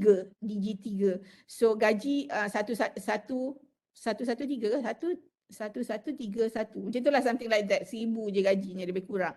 Okay, so nak beli handphone tu pun berfikir panjang nak beli, walaupun gedabak Motorola tu, still kita rasa tak ada duit kan. Jadi student ada jugalah yang kaya-kaya. Masa tu dah keluar dah Nokia 33110. So student pakai Nokia 33110, saya pakai Motorola gedabak tu. So meaning that tapi masa tu walaupun dia orang lebih advance pada kita, still tak ada lagi media sosial. Friendster adalah masa tu, tapi belum budak-budak belum lagi terdedah dengan perkara-perkara tersebut. Kalau pelajar di overseas, yes, masa saya degree tu dah ada dah budak-budak yang start with chatting semua-semua MRC kan, MRIC. Okay, masa itulah masa saya buat degree di UK. Okay, tapi di Malaysia masa tu belum lagi. Tetapi budak-budak zaman sekarang ini is much more advanced than us. Okay, kalau dulu dia advanced dari segi telefon saya besar, telefon dia orang kecil, tapi sekarang they are much more advanced. You go to Twitter, okay, you see how our students behave, our children behave. That's why I always mention to academics, you need to have Twitter, you need to have TikTok. Walaupun TikTok saya tak masuk sebab anak saya ada TikTok, jadi saya stop dekat TikTok dia je lah. And then Insta. Alright, you can see how the students dia upload lah kata exam kita, dia kata lecturer ni pandai-pandai buat macam ni, sebenarnya dia tak tahu ini boleh dicari je kat mana-mana ni. You tak tahu dia dah sebarkan dekat Twitter with their friends lah. So their way of learning, their way of behaving are different from us. Jadi that's why juga our attitude memang kita tak boleh garang macam dulu. Kalau tidak, kalau saya garang sekarang, memang saya rasa saya dah masuk mahkamah dah sekarang ni. Sebab kalau saya buat macam dululah, saya koyak kertas dia orang, baling dari tingkat 4 baling ke bawah masa kat politeknik tu, saya rasa lama masuk mahkamah. Sebab keluar kat media sosial, anak saya kertas, saya beli kertas mahal-mahal dulu, pakai kertas yang mahal-mahal lah untuk buat artwork. Lepas tu dah beli mahal, kena koyak pula tu kan. Memang masuk dalam media sosial, masuk Twitter lah especially. Dan lepas tu mak ayah panggil, menghabiskan duit. Lecturer habiskan duit ibu bapa, koyakkan kertas anak dapat kerja. So I think yes, I agree with Dr. Ija that mungkin the environment is now different kalau garang sangat. Tapi still kita boleh tegas. I think we must be tegas lah, tapi ada caranya lah untuk kita address the issue dengan budak-budak zaman sekarang ni. Okay, even our degree program sekarang pun dah lain daripada our degree program 10 tahun lepas. Okay, masing-masing berbeza dan nampak attitude yang berbeza lah. Alright, so why develop your teaching portfolio? Satu, macam yang dah cakap tadi lah, okay, self-reflection. Okay, if let's say you want to see your strength, okay, apa yang sebenarnya kekuatan saya, apa kekurangan saya. Okay, kita bukannya bagus. Okay, sampai sekarang pun walaupun orang kata Dr. Azidah ni confident, sebenarnya saya bukan confident sangat pun. Sometimes it's like nak buat, walaupun dah biasa buat teaching portfolio punya webinar, malam tadi pun dah fikir, okay ke saya perlu ni. So it is reflection on what we have done. Alright, and then decision making. Alright, so kalau ada interview, for example in USM we already have teaching track. Okay, we have teaching track whereby dalam teaching track in USM kita dah start lah. Kita dah start ada kenaikan pangkat, tapi only from DS51 52 to DS54 sajalah, tapi kita ada teaching track for that. So untuk that particular purpose, promotion to DS Professor Madya, dah kena buat portfolio for teaching track, kena ada portfolio yang dibuat. Alright, saya juga pernah jadi penilai di UM, teaching portfolio as well. So mereka pun dah ada teaching track a few years back. Okay, a few years back lah dah ada untuk kenaikan pangkat. Dan saya pernah jugalah pensyarah datang bawa satu file dia punya portfolio dan minta saya tengok. Dan reflection saya adalah, you just compile your document without reflection. Reflection itu penting supaya orang boleh baca dan tahu what you do. And then documentation of how teaching has evolved. This is important in teaching portfolio.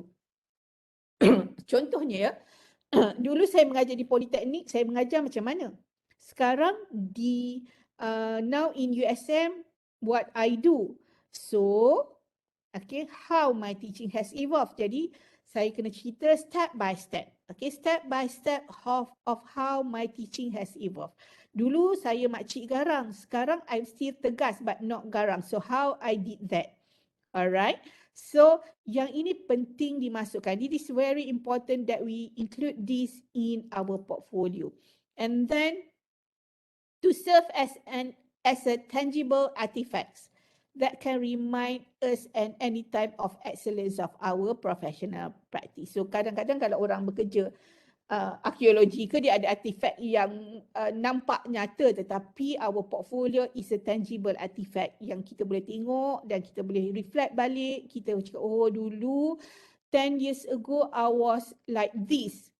Okay, I always get 100% of my teaching assessment, but now kenapa pula tiba-tiba sekarang ini telah berubah? So what happened and what I should do about that? Alright, and then for interview ke, performance appraisal ke, nak dapatkan teaching awards or grants ke, so this portfolio will help you for that lah. Okay, so kita masuk kepada preparing your teaching portfolio. Alright, so this is the general lah table of content. Okay, kita ada your resume, your background information, educational philosophy or teaching goal. Okay, sekejap lagi kita akan buat ni. Alright, and then teaching artifacts, and all that. Okay, tak apa, kita skip yang ni sebab saya nak pergi ke yang lebih detail. Okay, yang ni you boleh tengok dekat dalam, pergi ke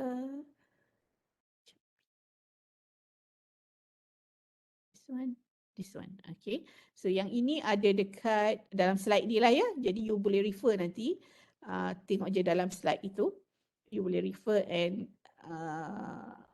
nampak list, this list lah. Alright, ada title page, content page, learning objective and so on. I'm not going to detail out this one. Alright, but kena ada narrative, kena ada learning objective kalau perlu. Alright, tapi kalau you are applying for AAN, memang kena ada learning goals and so on ya. Okay, and then evidences. Okay, so how to document your journey. Yang ini yang sangat penting. Alright, so yang ini saya letakkan the content page of my portfolio dalam AN portfolio itu. Alright, so yang ini 1, 2, 3 sampai 12 ini adalah apa yang ada dalam borang AAN ya. So I follow all the content page dalam AAN so that you know when the penilai tengok dia akan nampaklah pengenalan and so on. I remember earlier I mentioned about I have started in 2015 yang anugerah pendidik sanjungan yang tak dapat tu. Okay, jadi saya memang tak pernah dapatlah anugerah pendidik sanjungan USM. Tiba-tiba bila orang dapat AAN ni memang semua orang terkejut. Tetapi sebenarnya masa 2012 saya pun pernah mendapat anugerah dari USM jugalah. The most apa nama dia? Saya tak ingat dah nama ni, tapi the most macam apa je lah, lupa dah tajuknya, tapi it was a recognition lah, achievement di peringkat USM, dapat RM2,000, dapat piala and so on lah di USM. So untuk dapat for you to apply for AAN, you need to achieve some recognition atau achievement atau apa-apa award from your institution. Jadi maksudnya pernah dapat award daripada UUM, baru you boleh apply for AAN lah. Jadi kalau tak di-recognize dalam institusi sendiri, macam mana pula nak apply AAN kan? So tapi sebenarnya kalau di USM, anugerah pendidik sanjungan tu lah yang paling berprestige untuk pendidik-pendidik yang excellence. Tapi saya tak pernah lah dapat tu. Lepas tu sekarang ni nak minta memang tak valid dah lah. Okay, sebab dah jadi penilai yang tu. So anyway, whatever you achieve, yang award by UUM related to teaching. Okay, saya kena highlight that. Related to teaching, tak boleh lah pula kalau dapat APC. You nak apply, yang tu tak boleh ya, sebab it is not related to teaching. Okay. Alright. So what should be included in a portfolio? Jadi save everything you have. Okay, start from now. Save everything. Okay, jadi dalam you punya komputer, why not you put a folder, okay, dekat ataupun dalam you punya Dropbox ke, dalam punya you punya Google Drive ke, whatever. Okay, buat satu folder portfolio. Alright, save everything you have. Okay, for example, dalam folder itu ada folder pula sijil ataupun awards. Okay, and then mungkin you put beberapa folder under one folder of AAN or teaching portfolio, and then decide later what you want to include in your portfolio. Sebab banyak. Okay, kalau nak masuk semua memang berkotak lah. Saya pernah lihat application AAN yang berkotak-kotak orang hantar. Okay, so meaning that you don't put everything. Okay, you save everything, but you don't put everything in your portfolio. You choose the best, and maybe you choose the worst. Okay, why you choose the worst? Maybe because that would be the best reflection that you have. Because I fail on this, I do this, and this. Okay, because I was rejected on this, I change myself into a better person, for example. So whatever you do, okay, say first, then you decide later. But when you choose whatever you would like to include in your portfolio, jangan letak kejayaan semata-mata. Don't put the best. Everything, oh, saya menang ini, saya menang tu, saya menang, semua menang. Tak ada yang kalah. Then how do you reflect? Okay, so there is better for you to letak something yang you mungkin, okay, yang ini saya ingat sampai sudah. Seorang pensyarah saya, one of my lecturer, for example, see that, you know, you are the worst PhD students I ever had. Contoh je lah ya, contoh. Okay, so yang itu you simpan sampai sekarang sampai, okay, so why? And then what did you do after that? Okay, so yang itu sangat penting. Alright, so that, you know, people will know that you learn something from what you have encountered during your academic life or whatever. So that is the most important. Okay, memang kita berjaya, but the reflection is much more important. Jadi kalau orang dia letak, saya berjaya daripada saya masuk 2008, saya menang itu, saya menang ni, saya menang, tak ada pun yang kalah, then there might be something wrong. Okay, macam tak boleh percaya je kehidupan seorang ini penuh dengan kejayaan tanpa ada reflection. Okay, kalau dia berjaya, apa dia buat? Okay, setiap orang mesti ada kegagalan. Alright, so and then a portfolio is a sample of your career-related skill and experiences, and should be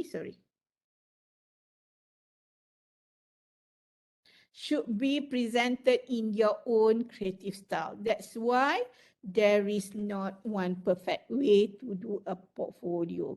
Okay, jadi fikirkan, saya ni nak buat portfolio macam mana? Alright. How do I do my portfolio? Alright. Macam mana saya nak bagi make sure that, you know, people will understand what I would like to convey. Okay, my portfolio should be different from somebody else. Okay, selalu orang tanya saya, doktor, portfolio ni nak buat dalam BM ke BI? Alright. Okay, it's up to you. Okay, it's up to you. You are going to decide whether your portfolio is in your BM or BI. Satu perkara is, if you do it in BI, then you can use your portfolio beyond Malaysia lah. Okay, that is the advantage.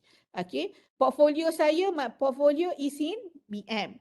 Why? Okay, masa saya nak buat portfolio ni, alright, when I was mula-mula saya pun macam tu lah, nak buat dalam BM ke nak buat dalam BI.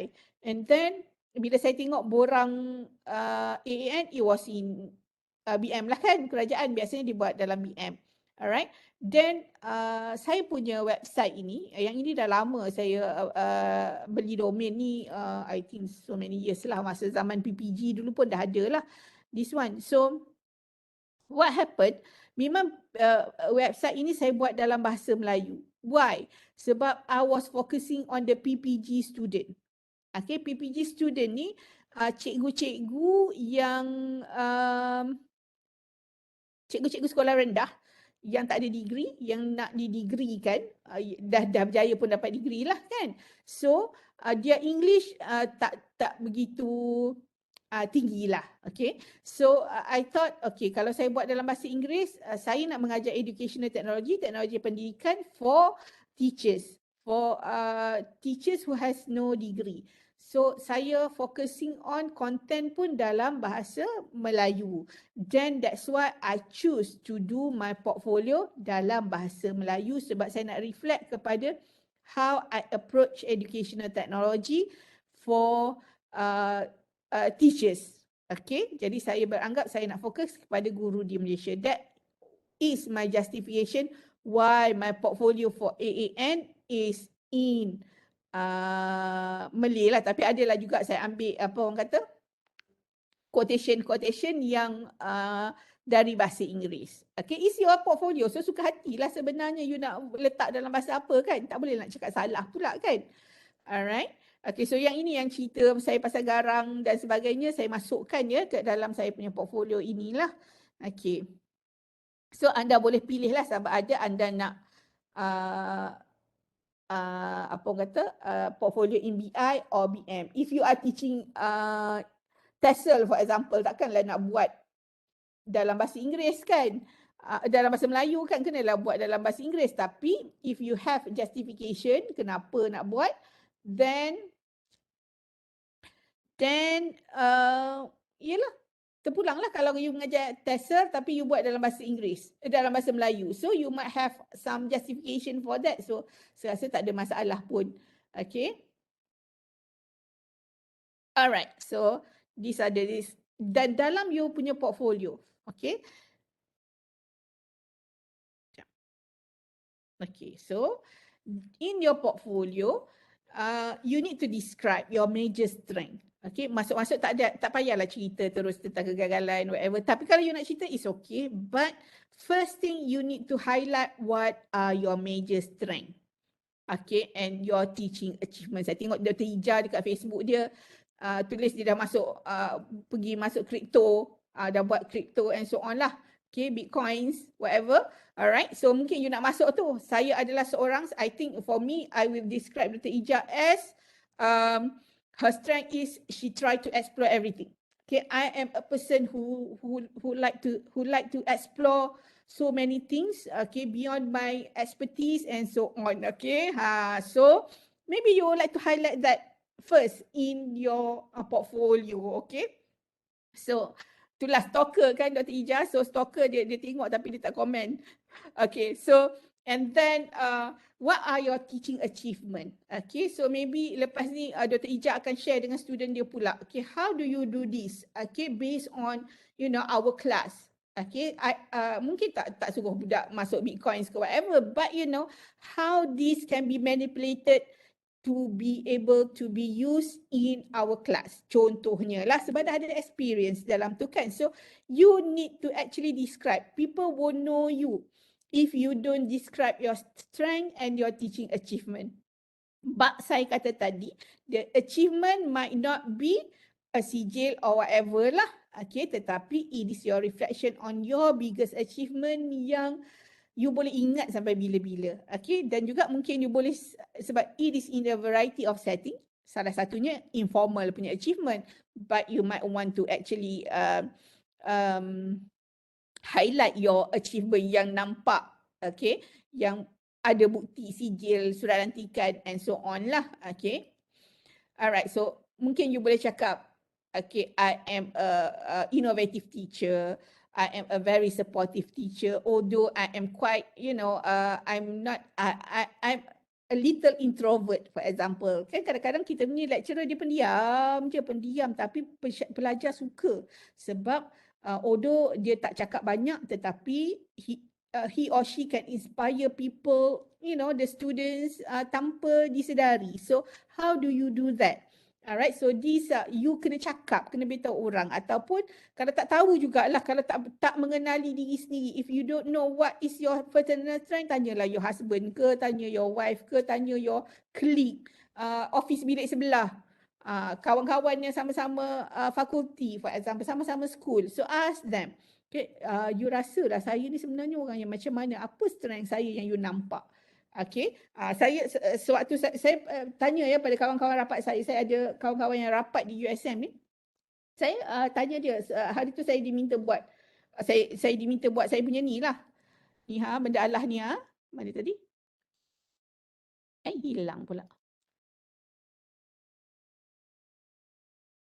Saya diminta untuk buat saya punya resume tu. Lepas tu, bila saya nak buat, saya tak tahu macam mana nak tulis benda ni Okay, atas ni. I don't know how to. So, what I did was, saya dalam grup WhatsApp, saya tanya, kawan-kawan nak minta tolong sikit lah. Saya ni orang jenis macam mana Okay, I ask my friends, my kawan-kawan rapat lah. Saya sebenarnya tak tahu dah cerita. Saya ni sebenarnya macam mana. Nak katakan saya nak letak sini, saya garang, saya whatever, saya tegas, saya mak tiri and so on kan.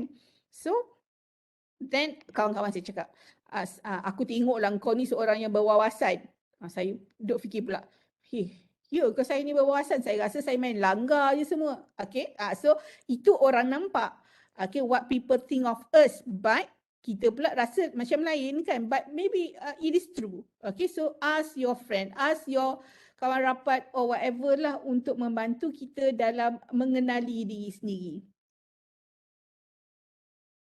Apa Dr. Ija nak try semua supaya budak-budak sembang kita pun boleh masuk dan tak boleh tipu kita lah. Ya, betul. Alright. And then cyber and digital ni makcik-makcik ni slow tapi kena speak in their language. I do agree with Dr. Ija on that lah sebab I think I learn mostly from my students. Sekarang ni dah tak ada masa untuk explore banyak sangat tetapi you know I do learn from my students. Okay, now memang sangat-sangat banyak learn from my students, minta mereka explore, minta mereka cerita kat saya whatever yang ada yang baru-baru teknologi and digital learning ini, memang saya banyak belajar daripada my students. So we need to actually, jangan takut sebenarnya. Okay, jangan rasa kita dah tua, kita akan ditinggalkan oleh our students. No. Okay, but we learn from them. Tak salah pun. Alright, so this is my personal strength. And then boleh jugalah masuk your sijil and so on lah. Katalah teacher of the year. Okay, dapat your saya banyak kali jugalah dapat fakulti hadiahkan the best supervisor dah 4 kali kot, the best supervisor 2018, 19, 20, 21, 22 agaknya lah. 22 tak dapat lagi. Alright. So I think the certificate is important. Okay.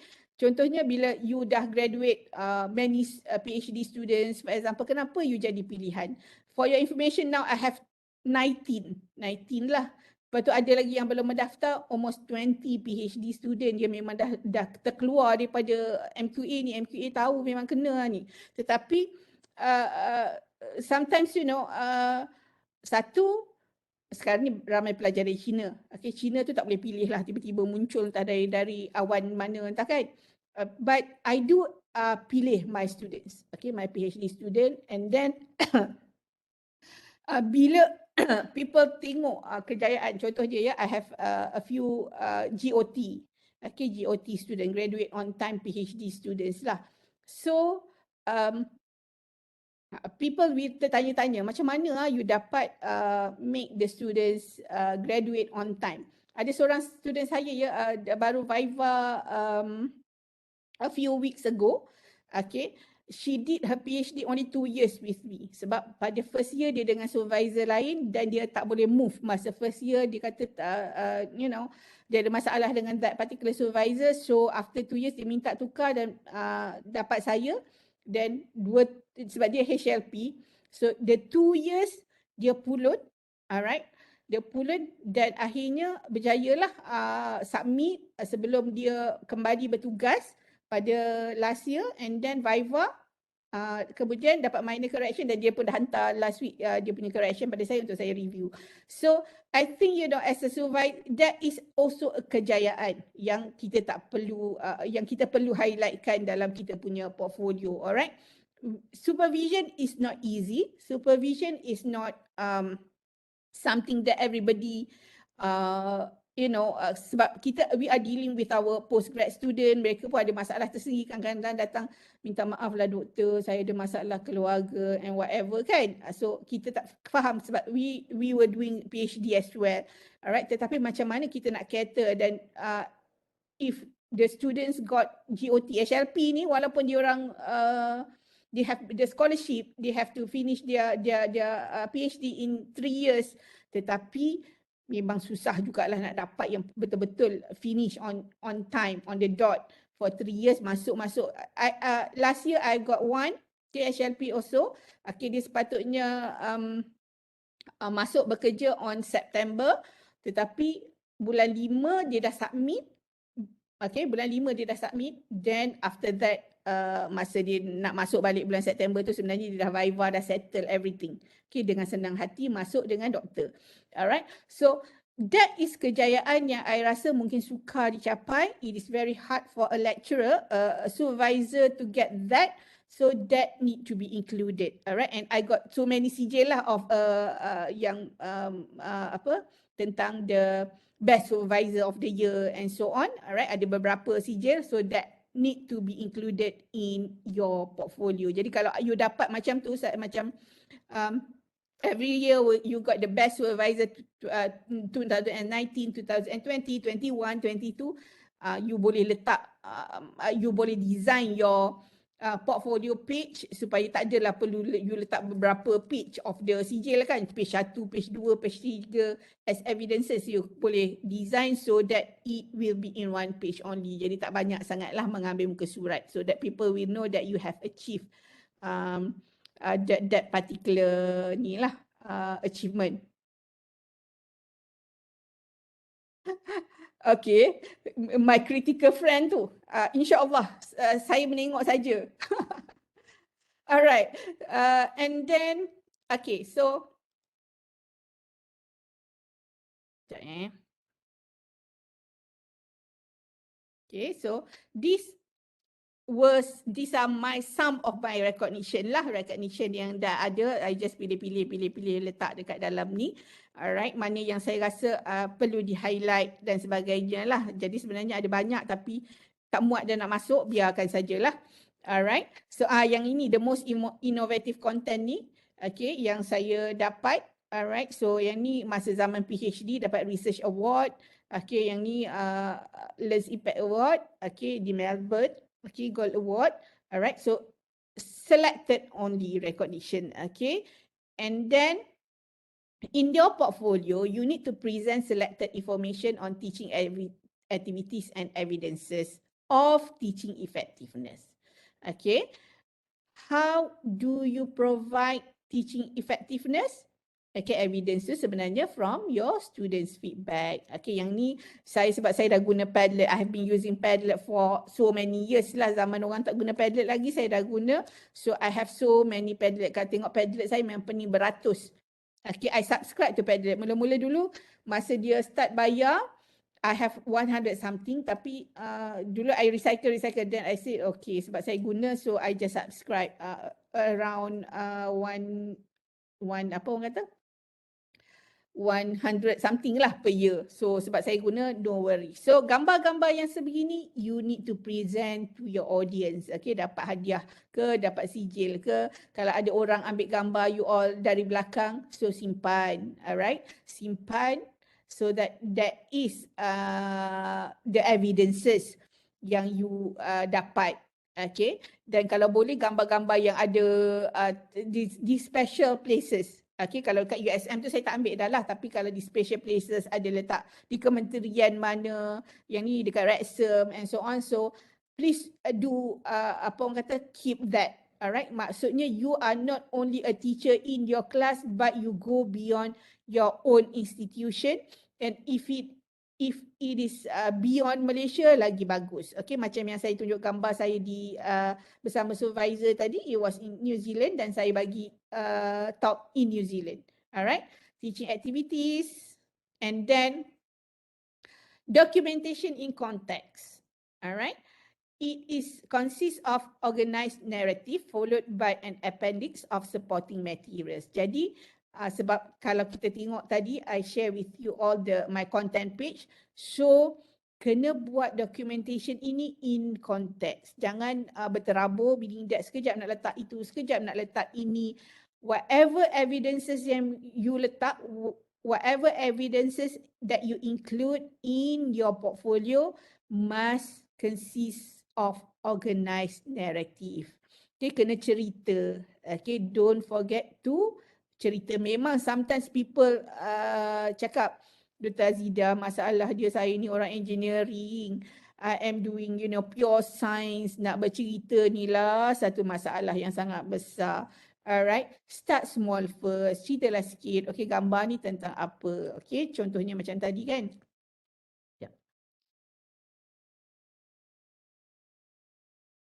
Contohnya macam ni kan. Alright. So you have a photo that you buat dekat somewhere. Alright. So you letak gambar tu. Okay. I was invited. Kena cerita macam tu lah. Cerita macam you tulis blog ataupun tulis diary. Okay. I was invited to give a keynote speak as a keynote in wherever. Okay. It was conducted by siapa. Okay. Berapa participants dia. Lepas tu then buatlah reflection. In that particular event, keynote, I receive a question regarding apa-apa-apa. Okay, the question actually trigger me to think of apa. Alright, so reflect back on what happened during the hari kejadian, whatever you have encountered during that day. Okay, based on this particular photo, you should be able to terangkan pada orang lah, kepada people what happened and what you learn from that particular event. Okay, macam ni, this one is in Kemas Talk 2019 Kemas Talk by Kemas, Ministry of Pembangunan Luar Bandar. Alright, so I was invited in Kemas Talk 2019 as a keynote speaker. Kemudian what happened during that day, okay, ianya dihadiri oleh guru-guru Kemas for the whole Malaysia, and then what happened, okay, semua guru Kemas ni, so kita saja. Alright, what happened. So maybe you are not well versed in writing, tetapi you kena reflect balik on what happened during that particular day lah, ataupun gambar, berasaskan gambar yang you kena ingat lah apa yang terjadi kan, kadang-kadang tak ingat pula. Alright. Contents of a teaching portfolio. Okay, this is compulsory. Okay, satu, sebab teaching portfolio ya. Okay, first of all, you need to have statement of teaching philosophy. Okay, yang ini masalah besar. Masalah besar, the real problem, to know what is our teaching philosophy. Okay, selama ini, when we become an academic, tak pernah terfikir pun, even if you have been a teacher before, sebenarnya cikgu-cikgu tak pernah pun fikir what is their teaching philosophy. Sampai sekarang, siapa yang tahu apa dia punya teaching philosophy? Ada tak sesiapa dalam webinar ni? Okay, ada sekarang ni ada 152. Alright, so sila angkat tangan. Okay, berapa orang yang, how many of you who know their teaching philosophy? Angkat tangan, tekan je angkat tangan. Bukan angkat tangan, ataupun tekan like. Angkat tangan je. Ke atas tu boleh. Tekan. Okay, seorang. I can see Dr. Roziana ke tadi. Okay, Dr. Azura. Siapa lagi? TS Doktor, tak nampak lah. Okay, Dr. Hanani. Alright, ada 4 orang. 4. Who know their teaching philosophy? Ada lagi? Daripada 150 lah. Tolak saya, tolak sekretariat. 4 orang saja yang saya nampak angkat. Okay, Dr. Syazwan angkat tangan. Alright. Siapa lagi? 5 orang. Okay, out of 150, 5 orang tahu apa teaching philosophy. Yang lain tahu tak? Pernah terfikir tak? Pernah terfikir tak? Okay, Dr. Nomarina angkat tangan. Alright, so you have your teaching philosophy or pernah terfikir. Dr. Aziza pernah terfikir. Okay. Dr. Fadila. Okay. Alright, so ini adalah teaching philosophy ya. Kepada mungkin you dah ada teaching philosophy, but you please reflect back. Okay. Dr. Nof Hazina, okay. So Dr. Mina. Alright, so teaching philosophy ni ya biasanya kita people who are in education lah kan, yang biasa dan mengetahui. Mungkin sebenarnya kalau saya tanya kawan-kawan saya di School of Educational Studies lah, ramai pun yang tak pernah fikir pun pasal dia orang punya teaching philosophy. Although dalam bila belajar nak jadi pensyarah ni, pensyarah education ni, we have learn philosophy of education kan. Tetapi kalau ada orang education kat sini lah, kita belajar philosophy of education. Tapi masa saya belajar philosophy of education dulu, saya ingat sebab lecturer saya tu Mak Saleh. Dia masuk saya tidur, dia masuk saya tidur. Macam itulah kan bila kelas tidak interaktif. Okay, so saya pun sendiri tidak melihat kepada what is my teaching philosophy, what was my teaching philosophy pada suatu ketika dahulu. However, now for today, I would like you all to write your teaching philosophy. Okay, fikirkan what is your teaching philosophy. It may be grounded in the theory or combination of theories. It is your belief about learning. Okay, you duduk kat depan komputer you all tu. Okay, sit in front of your computer and then think of, okay, how do I want my students to learn?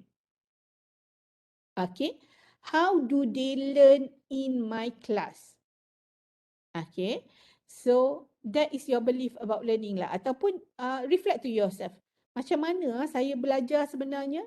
How do I like to learn? Okay, and do my students, are my students learning?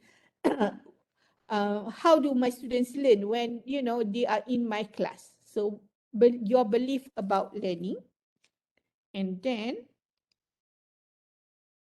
your belief about teachers' role in learning. What are your roles? Okay, in your students' learning. You masuk kelas. When you go into the classroom, what is your role or what are your roles in your student learning? Are you a facilitator or are you a person who need to guide your student, or you need to tell your student, okay, this is the theory, this is how the theory works, and so on, okay? Or are you like me? I just give question to my students and then they need to explore, right? That is my role. Okay, like I mentioned earlier about selamat datang to class Dr. Azida. So I give them questions, they need to explore. So my role there is just to give question to facilitate my students when they are learning. All right, so think of that. Incorporate goals for students learning. Okay, so what are your goals for your students learning? What do you want them to achieve in your class? Okay, so saya merahkan di situ, teaching actions should reflect beliefs. Okay, janganlah cakap saya believe my students should be active in the classroom. They need to discuss, they need to do this. You know, I'm using problem-based learning in my class. So, but when you go to class, you give lectures. Okay, for 1 hour you give lecture and then your students do nothing. So, that one, your teaching action does not reflect the belief, because you say, okay, I believe students should be active. Bila dia dengar saja, they might not be active kan? So, your teaching philosophy should be based on this one. Alright? So, this one, you go here. Alright? In this one, yeah. Kalau siapa-siapa yang belum buka lagi, sebab I think there are tadi macam 130, sekarang ada lebih lagi. Alright, saya share balik the link to the Google site. Okay, you pergi ke belah bawah under the introduction kan. Alright. You can see task 1, introduce yourself and your teaching philosophy. You can just click down here. Okay, click down here. And then subject tu letak nama you all. Alright, kalau nak upload gambar pun boleh. Alright, gambar nak bagi saya kenal. Okay, who are you? And then write something. Write something, you write your teaching philosophy. Alright. I'm going to give you around 10 minutes. Okay, sambil-sambil tu siapa nak pergi toilet ke, nak pergi stop sekejap. Alright, you can. But while you are in front of your computer in 10 minutes, just write what do you believe your teaching philosophy. Tunjuk kat sini lah, boleh tak nama. Okay, katalah Dr. Ija kat sini. Alright. Okay, and then write your teaching philosophy and then publish and then it will appear here. Okay. Boleh nampak kan? Ataupun saya share this, sekejap, Padlet ni apa nama dia tadi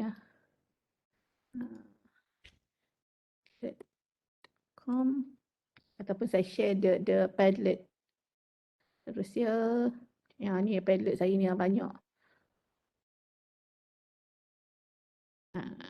Ni. This one, so I just share the link to Padlet. Kalau siapa yang nak guna phone, okay, so you can click to here, padlet.com. Alright, so dekat Padlet ini, in this particular Padlet, you can see I put here the learning theories. Remember just now in my slide, I mentioned about maybe grounded in the theory or combination of theories. Okay, so biasanya usually we use these 3 learning theories. Okay, we have for those who are not in education, all right, these are learning theories, the recent learning theories that we always use.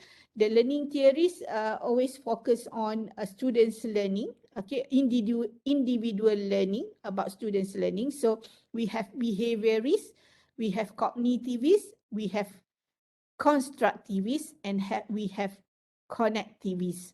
All right, so behaviorists, okay, methods lecture. Behaviorist is about stimulus and response. You know, you as teachers, I just actually the description is long, but I just focus on the main thing on behaviorist. Yeah, behaviorist. As a behaviorist teacher, we give stimulus to our students and then they will respond. For example, kalau cikgu-cikgu kita zaman dulu, dia bawa rotan dalam kelas kan? Okay, dia bawa rotan dalam kelas waktu saya sekolah dululah. Ingat cikgu saya when I was standard 2. Saya ni memori agak alhamdulillah lah, setakat ni memang banyak perkara zaman-zaman umur 6 tahun pun saya boleh ingat lagi. Alhamdulillah. So cikgu saya Mr. Ma masa darjah 2. Dia selalu bawa rotan dalam kelas and then minta kita hafal sifir. Alright, so dia kata siapa tak hafal sifir 6 esok akan kena zerap-zerap dengan rotan kat tangan lah. Oh, punya sakit dekat tapak tangan ni.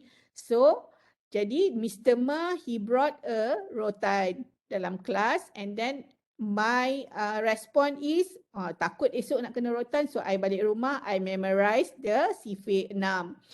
Okay, jadi esok bila masuk kelas Mr. Ma, tak kena rotan dah lah. Ataupun ada seorang lagi cikgu tu nama dia Cikgu Mat Saleh. Kalau salah jawab geografi, apa kena buat? Kena ketuk ketampi separuh. Okay, ketuk ketampi separuh tu macam mana? Kena berdiri atas bangku and then ketuk ketampi is go up and down kan. Tapi yang ni kena duduk sahaja berdiri separuh ketuk ketampi. Zaman sekarang dah tak boleh buat dah. Nanti cikgu kena viral dekat dalam social media. Alright. So berdirilah kat situ 5 minit sampai sakit kaki, peha, betis semualah. Okay. So that was behaviorist ya. Jadi maksudnya teacher believe that they need to give stimulus supaya student to respond and they learn. Bila dia respond to the stimulus, they are going to learn. Contohnya saya bila sampai sekarang lah hafal sifir 6 sebab takut kat Mr. Ma dulu. Alright, and then I hafal the sifir, then ingat. Okay, long term memory. Okay, so that was behaviorist. Okay, tapi zaman sekarang we are learning behaviorists. We are behaviorists. Some of us are still behaviorists, whereby kalau saya kelas before COVID itu, handbag saya memang macam handbag Doraemon. So bila masuk kelas, handbag besar, okay, then dalam tu penuh dengan coklat. Alright, Cadbury lah, itulah, inilah. So I give question to my students in my class, and then when they can answer the question, nah, chocolate. Okay, and before COVID, I remember in late 2019, what happened, I bawa Maggie cup ya, dalam plastik masuk kelas, bawa Maggie cup. Sebab when student can answer the question, okay, siapa-siapa yang dapat jawapan betul atau cepat, I'm going to give you Maggie cup. Student sukalah sebab dapat Maggie cup, boleh buat lunch. Alright, so that is also behaviorist, but we are giving positive stimulus. Alright, so kalau dulu-dulu negatif lah. Okay, so now we are giving positive stimulus, okay, kepada our students. So that is behaviorist, okay, still occurs. So methods lecture ke, kita bagi drill and practice, rote learning, multiple choice test, okay, kepada student kita. Then kita ada cognitivist. Okay, cognitivist semuanya berlaku. Kognitif ya, bila kita bercakap tentang kognitif, it is in our head. Alright, jadi kita believe that student akan belajar dekat dalam kepala dia lah. So usually kita bagi lecture. And then dia dengar. Bila dia dengar, dan dia belajar something. Dan macam mana kita nak test, we give them quiz or whatever lah. Tanya soalan dan sebagainya lah. So maybe short term. Biasanya kalau kita bagi lecture, dia ingat. Tapi lepas lecture dah tak ingat. That is short term memory. Kalau dia ingat sampai bila-bila, then it is long term memory. So this is the methods that we as educators do lah kalau kita adalah cognitivist. Mungkin kita bagi lecture, kita bagi mind maps and so on lah untuk mereka dengar. Tapi kita yang bagi ya, we give all the mind maps, okay, and then kita bagi assessment kepada pelajar supaya mereka boleh ingat, tengok dan ingat in the kepala. Alright, and then constructivist. Learner builds on personal experience. Okay, meaning that kita bagi experiential learning kepada pelajar, kita suruh dia buat. Contoh, you are teaching the students how to ride a bicycle. So you bawa bicycle. Okay, nak ajar dia how to ride a bicycle. So you bawa bicycle itu dalam you punya lecture, and then okay, siapa yang tak pandai bawa bicycle di sini? So you ask the students, and then they are going to try to ride the bicycle sampai dia pandai. Alright, so that is constructivist. They will experience the learning. So methods dia discovery, collaborative group work, scaffolding, self-guided learning, and etc. Peer grading and so on ya. Okay, and then the latest will be connectivist. Connectivist ni latest dalam 2003. Yang ini based on internet, meaning that you use variety of apps, okay, to help you to assist you in your teaching. So learner is self-directed, meaning that katalah you bagi satu benda, okay, you bagi satu task, the students will have to explore, they have to go to the internet, they have to cari apps untuk buat dan sebagainya. That is connectivist teacher. Jadi methods dia self-directed, quest for content, sharing of content sources, and then spontaneous learning groups, create knowledge collaboratively. Guna Google Doc ke, Google Drive ke, Google Presentation ke, that is connectivist. Alright. So from this theory, okay, you are going to write your teaching philosophy in 10 minutes. Saya bagi sekejap. Alright. So jangan tengok yang ni dulu, tengok yang learning theory ni dulu, and then write your teaching philosophy. Okay, start with your teaching philosophy today. Sebab ini adalah komponen yang wajib ya. Kalau kami di USM, macam saya sebut tadi lah, lecturer baru di USM wajib buat teaching portfolio. Dia kena letak teaching philosophy mereka, and then write down what is their teaching philosophies. Sekejap, saya nak kena check ni. Sebab tadi saya remake, saya takut you all pula tak boleh tengok. Tapi you all tulis dulu di mana-mana. Alright, sekejap lagi saya check. Alright, sementara saya sementara 10 minutes you do your learning theory. Kalau nak tengok contoh, alright, you go to the Google site kan. Atas ni you all punya. bawah ini saya ada letak, let's see what other academics write on their teaching philosophy. Yang ini UM ya, dia punya Emerald ni, jadi mereka pun ada buat task. So yang ni contohnya Dr. Shukri, I believe that Educator plays ni, so sangat simple lah. Okay, dan sebagainya. Boleh tengoklah apa orang lain buat dan boleh dapat idea on what you are going to write here. So saya nak tengok ada dalam masa 10 minit. So by 11.30 or 11:35, you should have written down your teaching philosophy here. Okay, so boleh tengoklah contoh dekat sini kalau tak ada idea. Okay, tapi sebenarnya you can reflect to what you do in your class. Okay, and then that should be your belief in teaching and students learning. Alright, so 10 minit. Fikirkan dulu sekejap, saya nak check setting of my Padlet ni, takut saya tersilap pula, you all tak boleh write on that. Okay, so ada soalan? Sekejap. Okay, Dr. Nur Adila. Nanti ya Dr. Nur Adila, sekejap lagi saya tengok. Okay. Alright. So boleh tengok, boleh buat kat sini ataupun buat kat tempat lain dulu dan paste dekat dalam sini supaya kita boleh tengok sama-sama 11:35. Alright, kita stop sekejap while you are doing that. Okay. Dr. Nur Adila, sekejap lagi saya tengok, saya kena stop sharing dulu. Okay, 10 minit untuk write your teaching philosophy.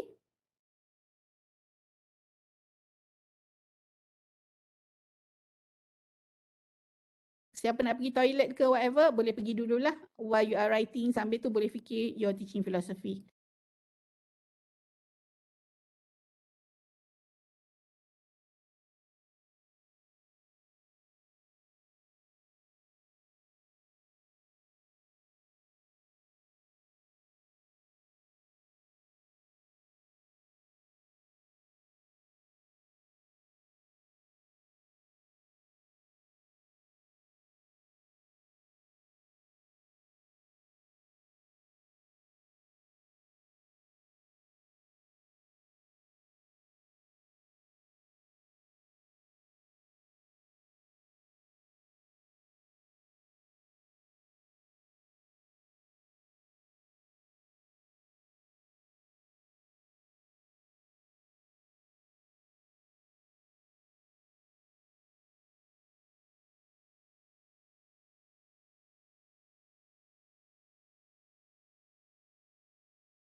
Now you can write in my Padlet. Tadi memang setting dia tak berapa silap.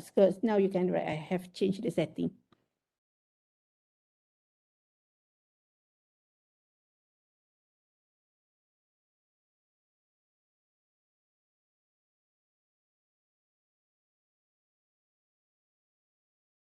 Dr. Adila, sekejap lagi boleh saya share your ni ya, your portfolio tu? Boleh, Prof. Okay, sekejap lagi saya share ya. Alright. Okay.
1 minit lagi. Saya tengok ramai sedang menaip tu. Nampak ni lah. Silalah type. Silalah masukkan teaching filosofi anda dalam palette tersebut.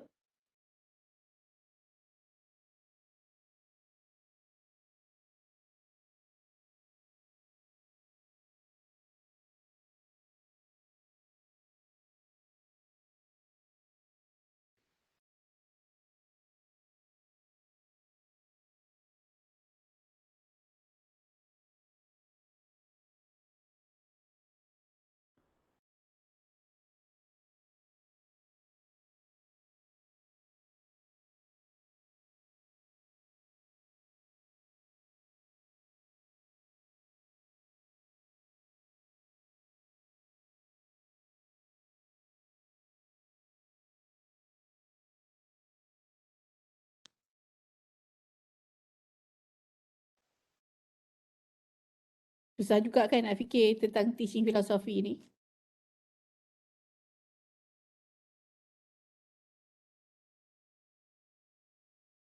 Alright, I just continue.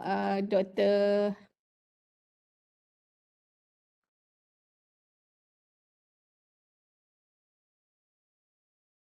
Adila.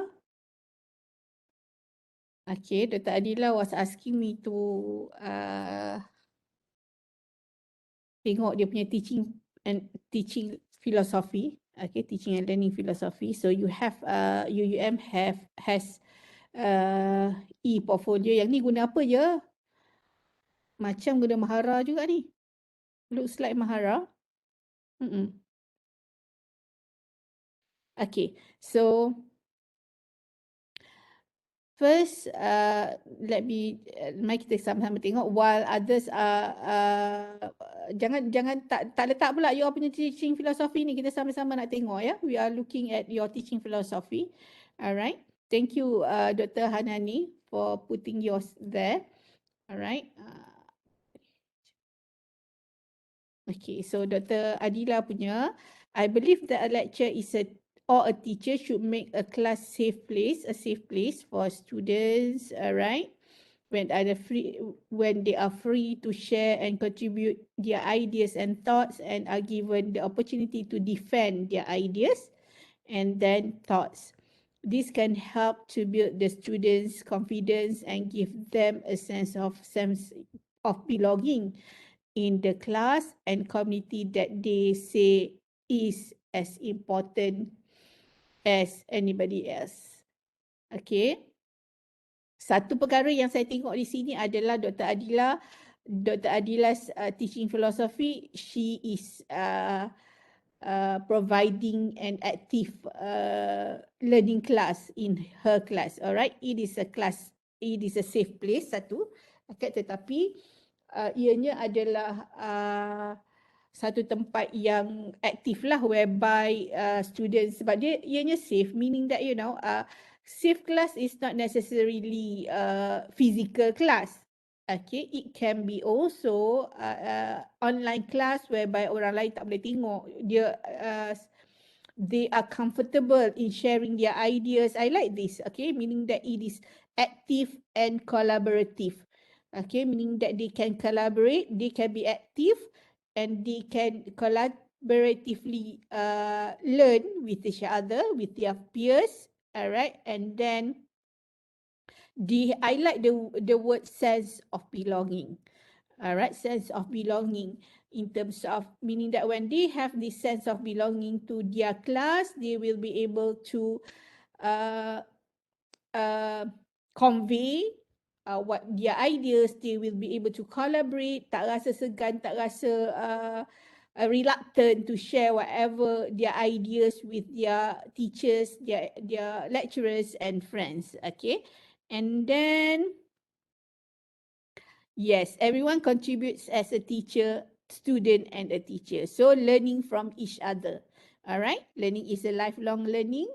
And then where students, Dr. Adila learned from students as much as they learn from me. Okay, I believe that we never stop learning, and I want my students to know that I am also learning and we can learn from each other. in many different aspects. I will incorporate hands-on activities, collaborative and active learning, and the use of technology in the learning process. Okay, saya suka tu. Alright, so this is perfect. And then I still have a lot to learn and improve upon my teaching philosophy. It is a starting point to perfecting the concept of teaching. Okay. Okay, alright. This one is good as well. Tapi satu perkara yang I think you can highlight here is go back. What area are you in, Dr. Adila? Can you unmute and share with us? You are from which school? I'm from School of Computing. Okay, School of Computing. So maybe you are not really apa kata into mana tadi? This one. Alright, the learning theories. I think sometimes even in katalah nak masuk akri ya, akri sekarang saya rasa this year akan ada yang saya tahu daripada KPT akan ada apa anugerah curriculum apa namanya ya, nama dia asyik bertukar je lah tapi anugerah Menteri Pendidikan. Alright, so dalam tu memang kadang-kadang dia suruh kita letak teaching philosophy and so on. Okay, walaupun ianya adalah inovatif innovative teaching and learning lah. So biasanya dia akan minta dia nak tengok juga kita relate whatever we do in class with the theory. Kalau saya tengok Dr. Adila punya, alright, I think you are a very constructivist lecturer lah. Okay, because you have your collaborative group work, you have scaffolding, you have peer, yalah, everything that you do is constructivist. Okay, you might want to go back nanti bila-bila you tengok tentang constructivist, alright, and then you might want to add with your mana tadi? Okay. Hujung sekali. Okay. You might want to add it in your teaching philosophy for your teaching philosophy lah, teaching and learning philosophy lah. Mungkin juga you are, because you are in School of Computing, you might be sebab tengok you whatever you write here, you macam juga orang yang connectivist, tapi sebab you tak clearly letak about technology and so on here kan, nampak you macam bukan orang computing lah. Tapi you might want to actually look at also, mana tadi? You might also want to look at connectivist. Maybe lah. Tapi I think it is okay. Okay, at the moment your teaching philosophy is good, tetapi much better if you look at theory tu, because these two paragraph boleh disupport oleh constructivist learning theory, meaning that you believe that students should experience their learning, okay, because they have to experience, then they have to share, and then you learn from them, learn from each other. So you are a very constructivist lecturer lah in terms of your teaching approach. So yeah, this is good, but it will be much better if you add some theory to support that. Alright, Dr. Adila? Okay. So kena mention about the theory itself dekat dalam tu.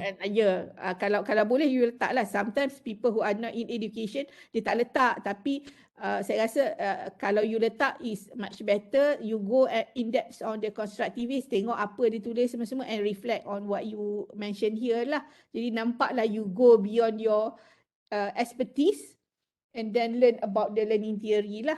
Nampak di situ lah ada apa kata advancement dekat situ. Alright. Another question, Prof. Yes, How sila. detailed should we be when we write our philosophy? As for now, what I have written is kind of like general kind of like philosophy.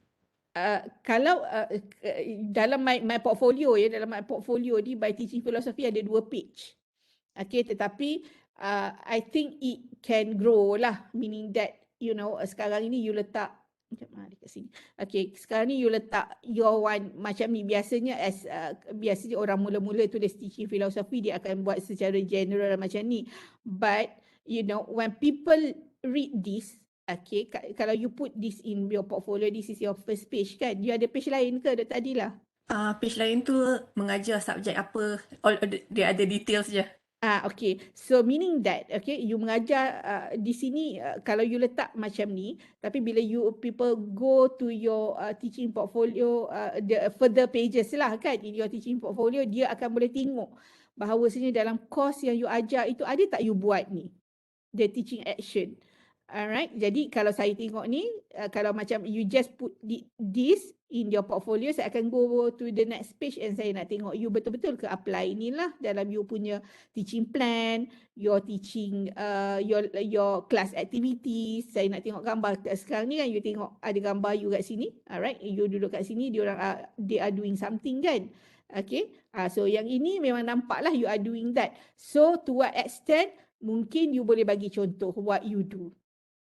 Okay, to what extent, bagi contoh lah kat sini kan sekarang you kata you bagi student, you learn from student and they learn from me as well, so you learn from each other. So what actually is the process? What contoh yang, what is the example of how do you do that? Supaya lebih jelas kepada people who read lah. As for now, saya rasa okay lah you tulis macam ni kan. Tapi kalau you want to go on in detail, so mungkin you boleh add what you do lah in your classroom. Okay, thank you, Prof. Alright. Okay, so okay, dah nampak banyak dah kat sini. Okay, Alhamdulillah. Alright, so kita pergi kepada Dr. Jija dah letak situ. Saya pergi kepada, tengok siapa dulu yang belah kanan dulu ya. Dr. Hanani first tadi. Alright, so Dr. Hanani, pengajaran dan pembelajaran dari hati ke hati pelajar. Saya percaya pengajaran dari hati yang bersih dan menjadikan kita sentiasa bersemangat dan sentiasa ingat amanah sebagai pendidik. Malah pelajar yang belajar dari hati mereka juga akan sentiasa kuat dalam menuntut ilmu walaupun menempuh pelbagai cabaran dalam hidup mereka. Okay, Dr. Hanani, my question is, how do you apply this in your class? Dr. Hanani boleh unmute dan cakap. How do you apply? Macam mana Dr. Hanani gunakan your whatever you mention here dalam kelas? Ada ke Dr. Hanani, Nur Hanani? Ada, Prof. Okey. Assalamualaikum warahmatullahi wabarakatuh. Terima kasih, Prof. Pengajaran dari hati ni maksud dia macam bermula dengan saya sendiri. Sebab preparation sebelum masuk kelas tu pun kena ready. Itu pun yang pertama sekali yang kita kena buat supaya make sure kita punya kelas dia berjalan dengan lancar lah. Satu, kemudian dalam masa yang sama kita tak boleh, pada saya lah, bukan hanya mengajar tapi kita kena tahu student ni dapat ke tak apa yang kita sampaikan. Kemudian apabila ada performance mereka yang kita nampak macam ada sedikit macam kurang, so kita direct contact dengan mereka, apa sebenarnya yang menyebabkan macam ni, kenapa hantar lewat dan sebagainya macam tu. Dan saya selalu juga buat sesi konsultasi dalam Webex, menerusi Webex. Kadang-kadang selepas kelas pukul 6 petang, selepas habis kelas pukul 6 petang memang jumpa. Apa masalah, kenapa tak boleh siap assignment ke, kenapa assignment macam ni. Dia pada peringkat awal tu untuk improve assignment je pun. Tapi dari situ kita boleh detect. Rupanya rumah dia banjir. Macam itulah, Prof. Okay, faham. Alright, so Dr. Hanani, why not you mention it in your teaching philosophy, tambah lagi. Okay, tambah in terms of detail out. Pembelajaran dari hati maksudnya your approach kepada pelajar tu bagaimana nak you punya strategi dalam menjalankan, okay, memastikan your teaching philosophy ini dapat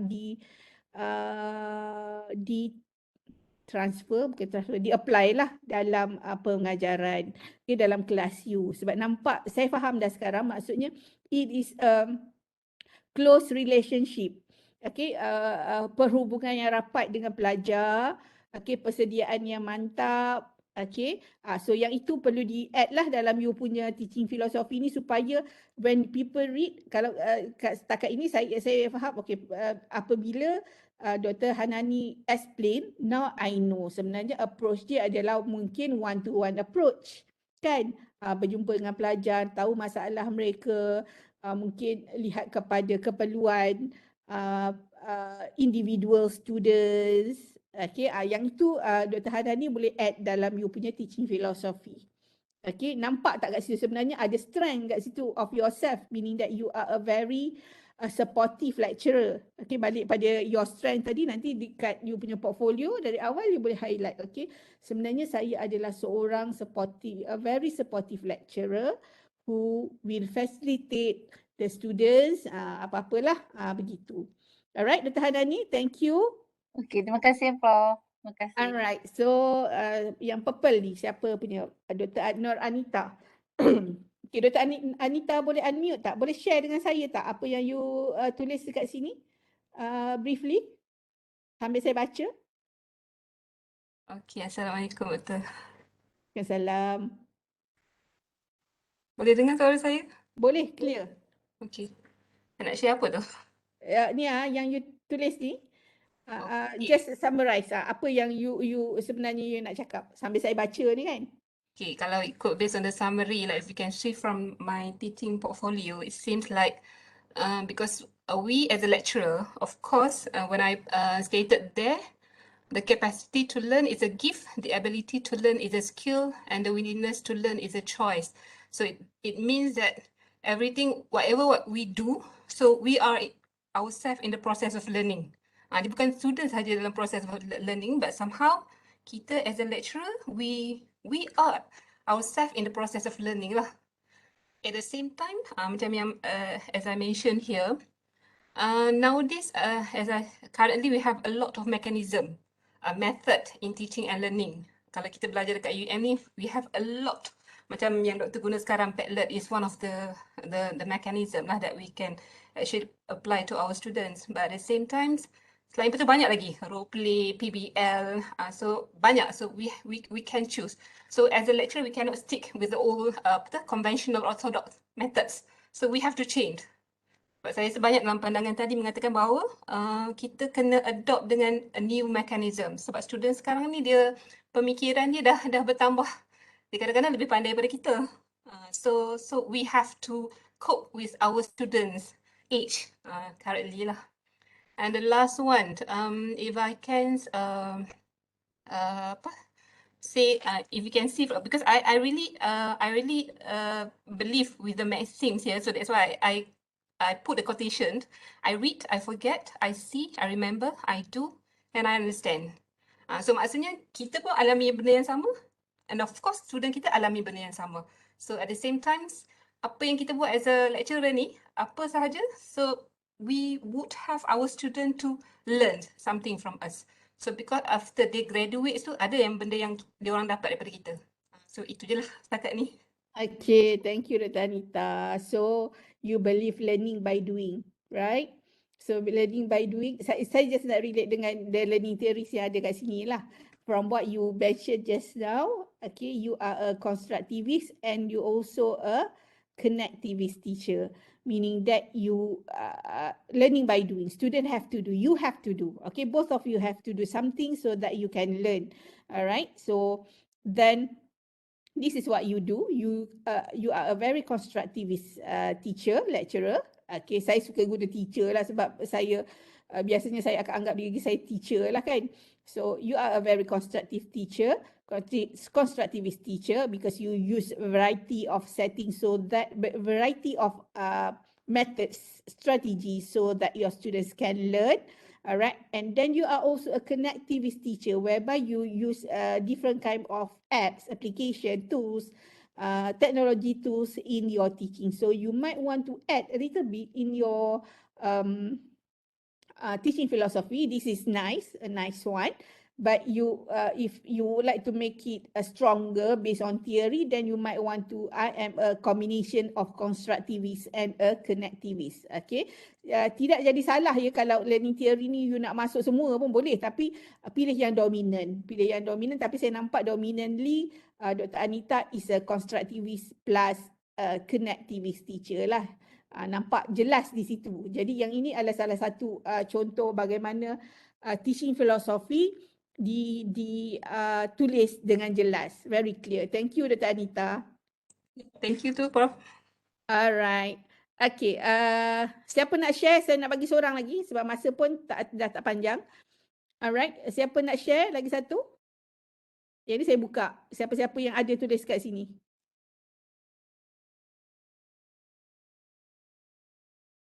Ada?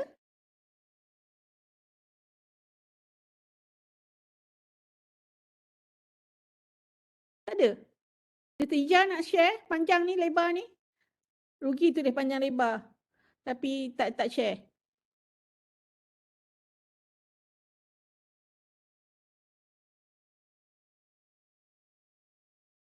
Dr. Ija tak ada? Ada. Ha. Tadi mute. Oh, okay. Patut tak dengar. Alright. Itulah. Nak share Boleh apa tu? share sikit teaching philosophy ni. Dah faham dah kot baca tu. Summary. Oh, summary. Okay. Bismillahirrahmanirrahim. Assalamualaikum. Dr. Aziz dan rakan-rakan. Saya ni sebab saya ni asalnya cikgu kimia kan. Cikgu sains. Jadi saya melihat hubungan antara teaching and learning tu macam dalam redox lah. Kalau siapa ingat redox. Redox tu adalah proses reduksi dan oxidation yang berlaku serentak. Di mana satu atom menderma, satu lagi menerima.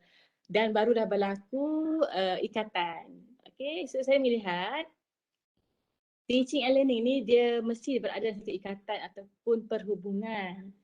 Perhubungan murni yang mesti berlaku dengan simbiosis dalam satu ekosistem yang stabil antara entiti dalam ekosistem itulah, iaitu teacher, of course, teacher, learner and also the environment. Okay. So, bila kita define teacher and learner, dia tak boleh dipisahkan. Actually, kita play interchangeable roles at the same time lah. At the time kita a teacher, but another time, simultaneously kita juga a learner. Sebab tu dalam action research yang kita buat, masa kita mengajar, kita juga sebenarnya belajar. Belajar untuk mencari kelemahan diri kita, iaitu dalam term yang mudahnya dipanggil refleksi lah. Masa kita mengajar tu berlakulah refleksikan diri secara reflection on action ke, in action ke, for action ke, berlaku serentak. Macam yang kita baca Donald Sean cakap kan. So I believe in doing reflection so that the relationship between me and learners and me and colleagues who are also teachers and also learners always symbiosis, always stay in symbiosis and in stable condition.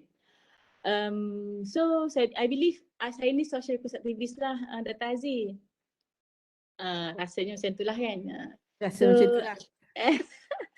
Okay, so gitulah macam bila mengajar kita pun peganglah pada cooperative learning punya filosofi. Tenets dia, I give you, bila I swim you must swim or swim. I ni teacher, you tu learner. Tapi kalau kita tengok konteks professional learning community, kita dengan kawan-kawan kita yang belajar, yang cikgu juga pun, kalau saya tak faham tentang satu kaedah mengajar, you pun patutnya gini, kalau saya faham, kawan saya pun patut faham juga.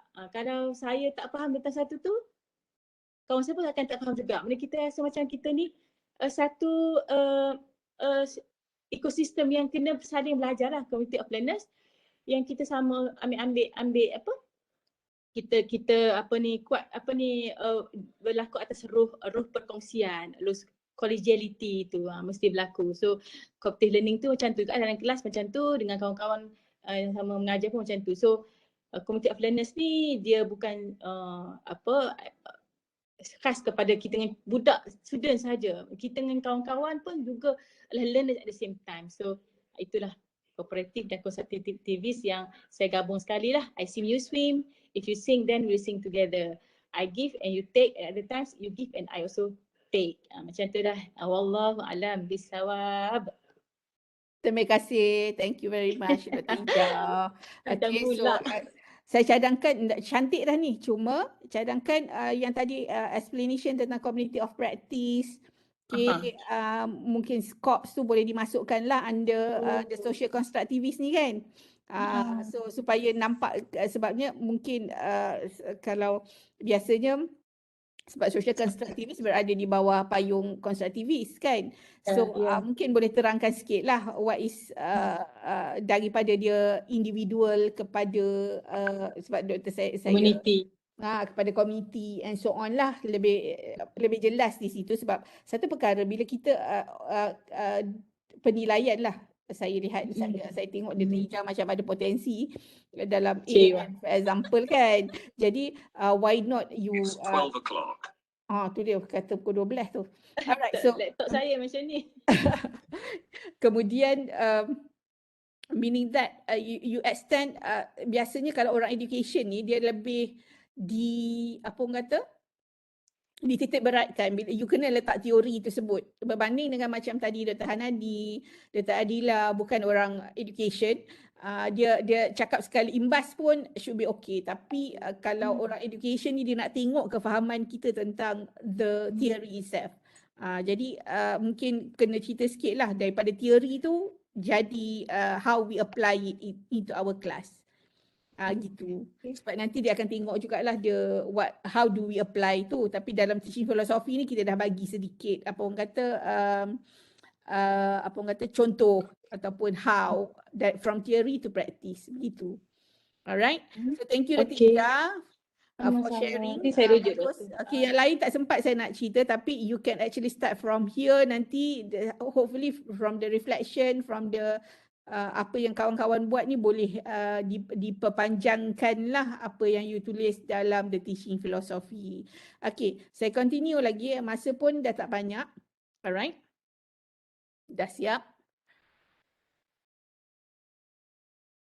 Alright. So setelah you ada teaching philosophy tadi kan, alright, you kena ada juga evidence of teaching effectiveness. Okay, jadi yang ini that's why kalau MQA dia nak pastikan setiap kali kita kena cakap jugalah pasal MQA sebab it is related to, sebab semalam baru kena audit sebenarnya dari audit SWA institusi, Prof Nora pula tu datang. Okay, Prof Nora UUM. So meaning that biasanya teaching assessment at the end of the semester is very important. Okay, ianya boleh digunakan sebagai evidence of teaching effectiveness. Okay, itu salah satu sahaja, tetapi you can also use your own feedback. Alright, so each time you ada kelas, why not you ask your student for feedbacks? Okay, setiap terima kasih Dr. Nur Hanani, terima kasih. And then if let's say setiap kali you habis kelas, then you buat student feedback, tanya kat student, okay, what you have learned today, and then what is your reflection on our class. Kemudian minta kawan-kawan your clique, okay, do peer evaluation, okay, and then self-evaluation. Alright, from your students' feedback, how do you evaluate yourself? Okay, also you boleh reflect lah on what you do. Okay, apa yang saya gagal, apa yang saya dapat pelajar baru daripada pelajar saya. Kan macam tadi dalam teaching philosophy, ada yang menyatakan we learn from our students. Alright, so when you learn from a student, you need to evaluate apa yang sebenarnya saya dah belajar dari student saya. Saya sebenarnya, for myself, I learn a lot from my students. Sebab sekarang ni tak ada masa, tak banyak masa untuk explore. So, I learn a lot from my students. Sebab mereka sempat explore, they are much more faster, kan? So, then I evaluate. What did I learn from my students? Okay, and then apa kelemahan saya? Okay, mungkin saya tak sempat. Kelemahan saya biasanya saya tak ada masa. Okay, so how do I manage my time? Okay, that is self-evaluation. And then evaluation by department chair. You punya pengurusi rancangan ke, you punya TDA ke, you punya dekan ke. Alright. And then teaching recognition and award. So yang ini memang obvious lah. Kalau macam di saya punya school, setiap tahun kami ada hari guru. Hari guru kami biasanya September, bukan Mei ya. Hari guru kami September. So during hari guru lah kami akan dapat contohnya supervisor penyelia terbaik, best supervision, best teaching award and whatever award lah. Guru, we have pensyarah pilihan pelajar. Okay, student can vote for dia pensyarah favorite. Okay, so that will be teaching recognition as well. Okay. And then ini ada contoh ya. Yang ini student saya rajin nak menulis. Alright, this was 2018.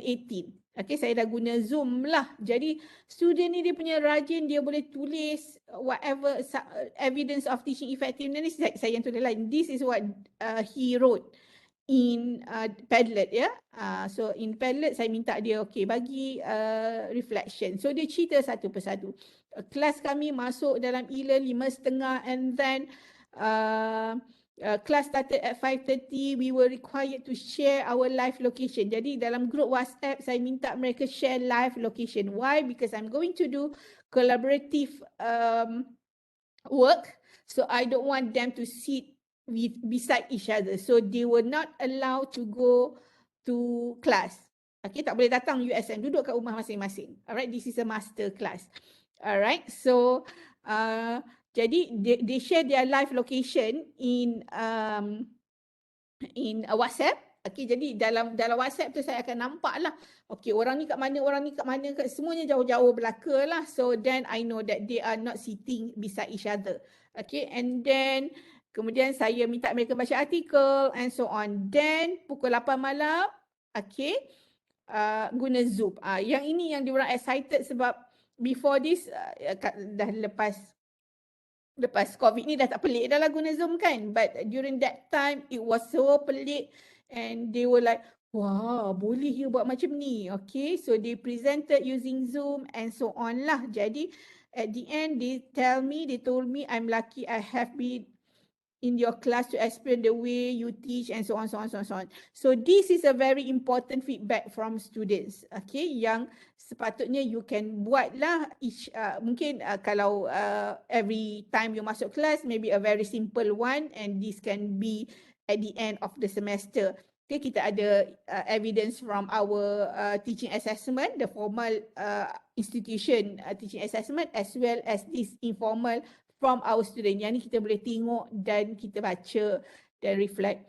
Okay, and then this is another evidence lah from another teacher. Okay, another student. And then, alright. So saya laju sikit. Alright, so impacts of your teaching and learning. Okay, what are the impacts of your teaching and learning to your student? Okay, yang ini contoh ya. Contoh dari Facebook juga. Student ni, Aaron ni dia upload, dia letak dekat dalam dia punya Facebook tapi dia tag saya. Alright. Aaron got the certificate of recognition as the most innovative lecturer award in KDU. Alright. So he was my student lah, dah grad dah. Okay. So dia dapat ni, kemudian dia tag saya. Dia tag, thank you Azida Abu Zidin, your inspiration, innovativeness are the motivation of my achievement. Okay.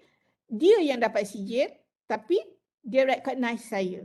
Alright, so this can be one of the impact of your teaching. Okay, impact dia bukannya saya dapat, you yourself tak dapat pun sijil apa-apa, but your students dia dapat sijil ni dan dia believe that dia punya kejayaan, dia achievement are actually because we inspired the impact of our teaching to them. Okay, so yang inilah yang something that kadang-kadang kita terlepas pandang. This should be included in our portfolio. Okay, yang ni tak adalah pula dalam saya punya AAN portfolio sebab this is after. So tak masuk dalam saya portfolio tapi this is contoh yang you boleh letak lah. Alright, so kemudian dalam webinar contohnya screenshot atau ambil kedatangan. Alright, and then dalam keynote yang ini saya keynote China ya. Saya pergi 2020 saya sempat ke China buat keynote speaker. Dijemput keynote speaker lah oleh satu institusi di China, pergi balik-balik tu COVID-19 struck lah. So kemudian 2021 sekali lagi mereka jemput saya lah. So memang it was a good keynote. Ingat keynote ini boleh dikaitkan dengan kita punya research as well as kita punya teaching. So ambil whatever feedback from the participants and so on and letak dalam you punya portfolio. And then this is the feedback from students, impact, yang menunjukkan impact kita. So this is Dr. Asnida ni seorang surgeon ya, surgeon di USM Kubang Kerian. So yang ni dia letak dekat dalam dia punya Facebook. Saya screenshot dan saya ambil. Ni lagi satu. Banyak sebenarnya you boleh screenshot daripada Facebook dan letakkan dalam you punya portfolio, especially from your student. This is my ex-student lah. Dia masuk USM pada tahun 2009 ke 2010, masa saya awal-awal lagi. Alright. So yang ini gambar waktu saya buat consultation daripada kepada my PhD student buat ke KFC ya. KFC saya ni, so dia ambil gambar and so on lah. So these are some of the impact yang kita kena highlight. Alright. So what else belongs in the portfolio? You boleh letak your CV satu, and then your teaching improvement activity. So what have you done in your class? What improvement that you have done in your class? Only you knows. Kalau you buat improvement dalam kelas, but you just do it without any reflection, and then you don't put it in your portfolio, jadi tak guna. Mungkinlah berguna pada pelajar kita, tetapi sebenarnya that will help us to reflect on what we do in classroom. Nak improve, kena reflect. Kita tak boleh improve tanpa reflection. Takkan tiba-tiba masuk kelas, oh hari ni saya nak tukar lah, nak cuba tukar. Mesti ada something yang trigger that improvement. Contohnya tahun 2011 saya dapat grant RU, Research University Grant. Saya beli, buat sistem SMS. Masa tu masih lagi pakai handphone, bukan smartphone, dia handphone yang tak berapa smart. Jadi buat kajian tentang SMS, using SMS for teaching, for quiz. So kami guna duit grant, beli 4 server. Satu server buat Cellcom, satu DG, satu Maxis and so on. Alright, and then server itu digunakan untuk quiz. Jadi student guna quiz untuk kelas, dia hantar kod, kemudian dapat soalan quiz. Sekarang ni dah tak payah susah-susah kan, boleh buat saja. Pakai Telegram pun dia punya bot dah boleh buat. Tapi zaman dulu setiap beli server and so on buat research. So waktu saya buat the quiz, what happened was the class had 100 something students, ramai. So bila first try, server jam. Alright, server jam. Waktu tu memang buat dalam kelas quiz tersebut, student keluarkan dia punya bukan smartphone, telefon, kemudian buat server hang, jam dan sebagainya. So masa tu it was a failure lah dalam kelas, buat quiz tak jadi. Alright, so balik saya kena fikir, alamak kenapa tak jadi tadi waktu saya buat tu. Then I went home and then fikir, lah dah semua boleh pakai smartphone untuk buat quiz, why not quiz tersebut dibuat di luar waktu kelas. So I tried. Dengan student saya buat di luar waktu kelas. Disebabkan oleh dia boleh hantar kod, dan tapi bila dia dah hantar dia kena reply cepat-cepat, so tak ada chances untuk meniru lah. So try buat jadi, meaning that buat di luar waktu kelas. Siap feedback from student. Oh doktor, doktor tahu tak lepas maghrib saya buat quiz dapat betul semua doktor. So that was the improvement from failure to achievement. Yang itu dapat beberapa anugerah lah pada zaman itu. Sekarang ni kalau buat yang macam tu dah tak valid dah lah. And then instructional innovation. What innovation did you do in your class? Macam saya, since sebelum COVID lah, banyak buat kelas blended yang macam-macam lah, student kena buat itu, kena buat ini dan sebagainya. Alright, dan saya masukkan dalam Instructional Innovation. Okay, dulu-dulu memang takut nak buat blended learning sebab nanti masa tu my superior dekan tak berapa faham sangat tentang teknologi kan. So nanti dia kata, oh kenapa Azidah tak masuk kelas? Okay, ini buat blended ni sebab tak nak masuk kelas ke? Something like that lah kan, lebih kurang dia punya situation. So kita kena very innovative, kena make sure that whatever we do, whatever decision that we made, kena ada reflection dan kita boleh bagi justification to our superior lah tentang apa yang kita buat. And then, do you have scholarly products on teaching and learning? For those who are not in education kan, kalau orang education dia buat module and so on. Okay, macam e-module, e-books, whatever lah kalau yang orang teknologi ni. Tapi kalau orang yang engineering, kesihatan, what are your scholarly products on teaching and learning? I remember one of the lecturer in USM, dia buat piala, bukan piala sebenarnya, dia buat 3D printing lah, 3D printing and so on. Jadi bila dia jumpa saya, dia kata, Dr. Azidah nak tengok tak saya punya hasil?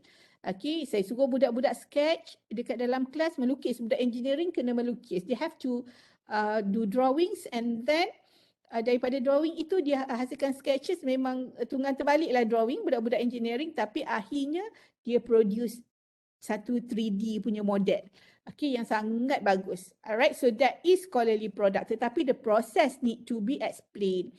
Service activity. So if let's say your expertise in engineering, air ke whatever, transportation and so on. So what service activities based on your expertise and you translate it into teaching. Mungkin transportation, saya ingat Dr. Lilis USM sekarang ni dia sabbatical di Bonsu Honda. Okay, mengajar keselamatan bagi pemandu-pemandu yang sedang testing, okay, ambil lesen dan sebagainya lah, tapi dia duduk kat Honda. So dia punya expertise dalam satu bidang management and then dia translate into teaching. Alright, and then sample of electronic course material. Jadi untuk pensyarah baru especially, simpanlah semua you punya syllabus, whatever you have. Alright, course material, your PowerPoints, your video. Sekarang ni ramai yang buat video, whatever kan, course material, simpan. Okay, especially kalau you ada buat your own video yang bagus-bagus and so on, simpan dan masukkan ke dalam you punya portfolio. Sekarang ini, it is easier. Masa saya buat 2016 tu, just boleh buat macam tu je lah, soft copy, PDF. But now you can use QR code, you can use AR. Okay, meaning that hasilkan you punya portfolio, dia scan and then scan an image, then they will be able to see more on the course material that you use for your portfolio. Okay, and then samples of learning outcome assessment instrument. If you have a rubric, if you have whatever lah kan, tentang assessment rubric ke, Google Form pun boleh. Okay, some of us using Google Form. So why not you put it in your portfolio? Kalau tak boleh nak letak the Google Form itself, okay, jadikan QR code and then put the QR code and then explain on what is the QR code all about. So if you would like to see further, scan the QR code and then you can have a look at the Google Form.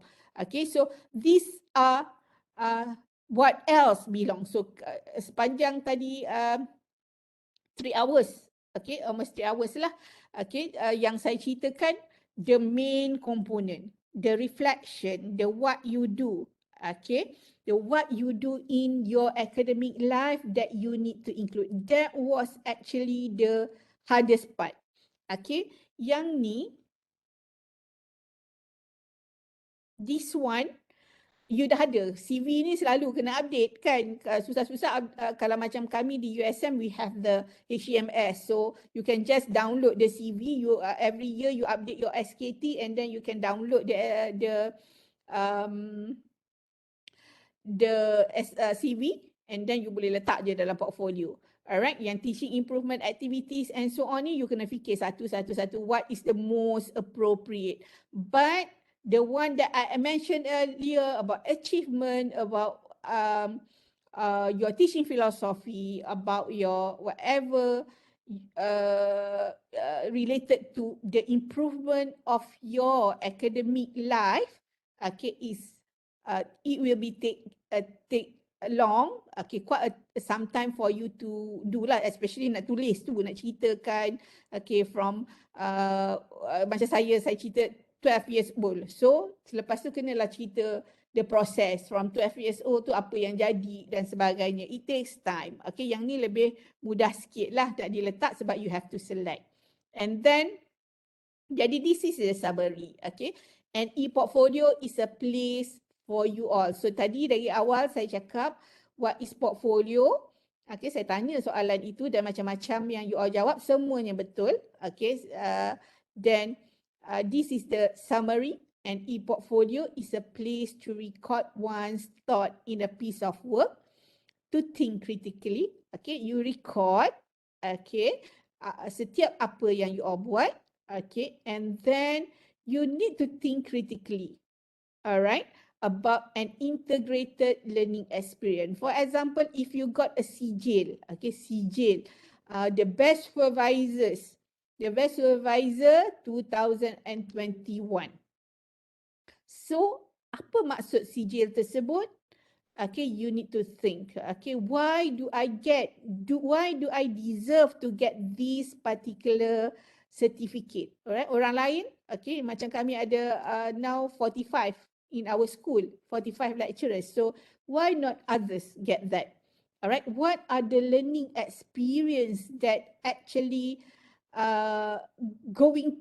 what we encounter during the process of getting the best supervisor award? And then write reflective statement. Okay, and then kalau kita, for example, we supervise PhD students, senang ke? Alright, it can be seen from the certificate, yes, you are the best supervisor. Tapi bergaduh dengan supervisor kita, alright, for example lah ya, we you know, the process, dia esok dia nak dia hantar, nak tunggu dia hantar draft proposal tu berbulan-bulan. But when they submitted to us, they expect hari ni dia hantar, esok kita baca. Something like that, right? So that is the challenges that, you know, we need to reflect about. Okay, and then after we have done that, we need to share with others, okay, for additional feedback and recognition. So maybe you can share with your friend first, or kalau saya, my best friend is my husband. So whatever I do is I bagi kat my husband, boleh tengok tak? Alright, and then we read and then he will give feedback, and then barulah saya bagi orang lain tengok lah. Tapi sekarang ni pun dia dah malas, dah tua kan. So masing-masing buat je lah apa-apa pun. Alright, so yes, I think this is what teaching portfolio, e-portfolio or whatever portfolio is all about. Okay, so what to do next? Your portfolio lah kan. So today's session is only an introduction to what you need to do, but the work you need to do yourself lah. Duduk sorang-sorang, reflect, cari. Okay, yang dah bekerja for let's say 10 to 15 years, the process will be much is quite a hassle, because you know, you need to pergi cari dalam kotak mana lah. Kadang macam saya lah, masa mencari itu, saya kena cari, yelah rumah mak ayah semua dah kena makan, dah anak-anak and all that kan. So you need to select, you need to collect first now, collect, and then you select, and then you reflect, and then you share. Then it will becoming your teaching or an academic portfolio. Alright. So saya rasa itu sajalah yang saya nak share untuk hari ini. So akhir kata, jap saya sini. Alright, so to success, the menu is inspiration. You need to have the material, you need to be enthusiast, and you need to have energy lah. Nak buat ni bukan senang ya, nak buat portfolio ni bukan senang, and also you need to be very creative lah. Jadi creative according to what yelah, kalau you are orang computer science kan, okay, nak cari creativity tu susah, okay, tapi yes, you can do it. Creativity based on your expertise, okay, janganlah nak jadi kreatif macam orang arts pula kan, kita tak mampu lah pula. Alright, And then so with that, thank you. So this is my email. Kalau ada apa-apa ingin tanya soalan ke nanti boleh contact saya di email inilah. Kadang-kadang ada juga yang contact saya nak suruh tengok dia punya portfolio pun. Yes, I do help lecturers lah kalau ada apa-apa yang ingin saya bantu. Tengok portfolio contohnya yang biasanya yang nak pergi AAN tu lah. Alright, biasanya they will contact me and cakap boleh tak tolong tengokkan. Alright, dia punya portfolio kod-kod ada apa-apa yang ni. So biasanya saya kata boleh je, insyaAllah. Okay, saya akan tengok lah your portfolio and so on. So kalau ada apa-apa email saya lah di azida@usm.my. So itu saja untuk hari ini. Thank you to everybody lah yang mendengar 3.5 jam ni lebih kurang. Okay, so nice meeting you all today. Ada apa-apa soalan ke kalau nak tanya? Ada berapa minit lagi boleh tanya soalan kalau nak.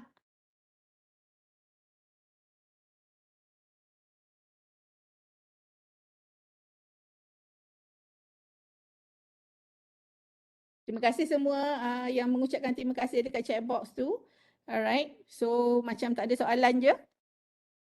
Okay, so kalau ada soalan personal nak tanya nanti bolehlah contact saya di email. So saya pass back to Puan Fadlina ada ke? Ataupun Puan Syuhaida?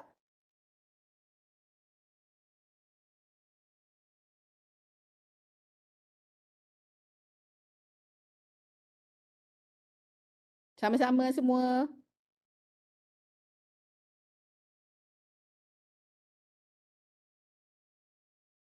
Sama-sama, sama-sama.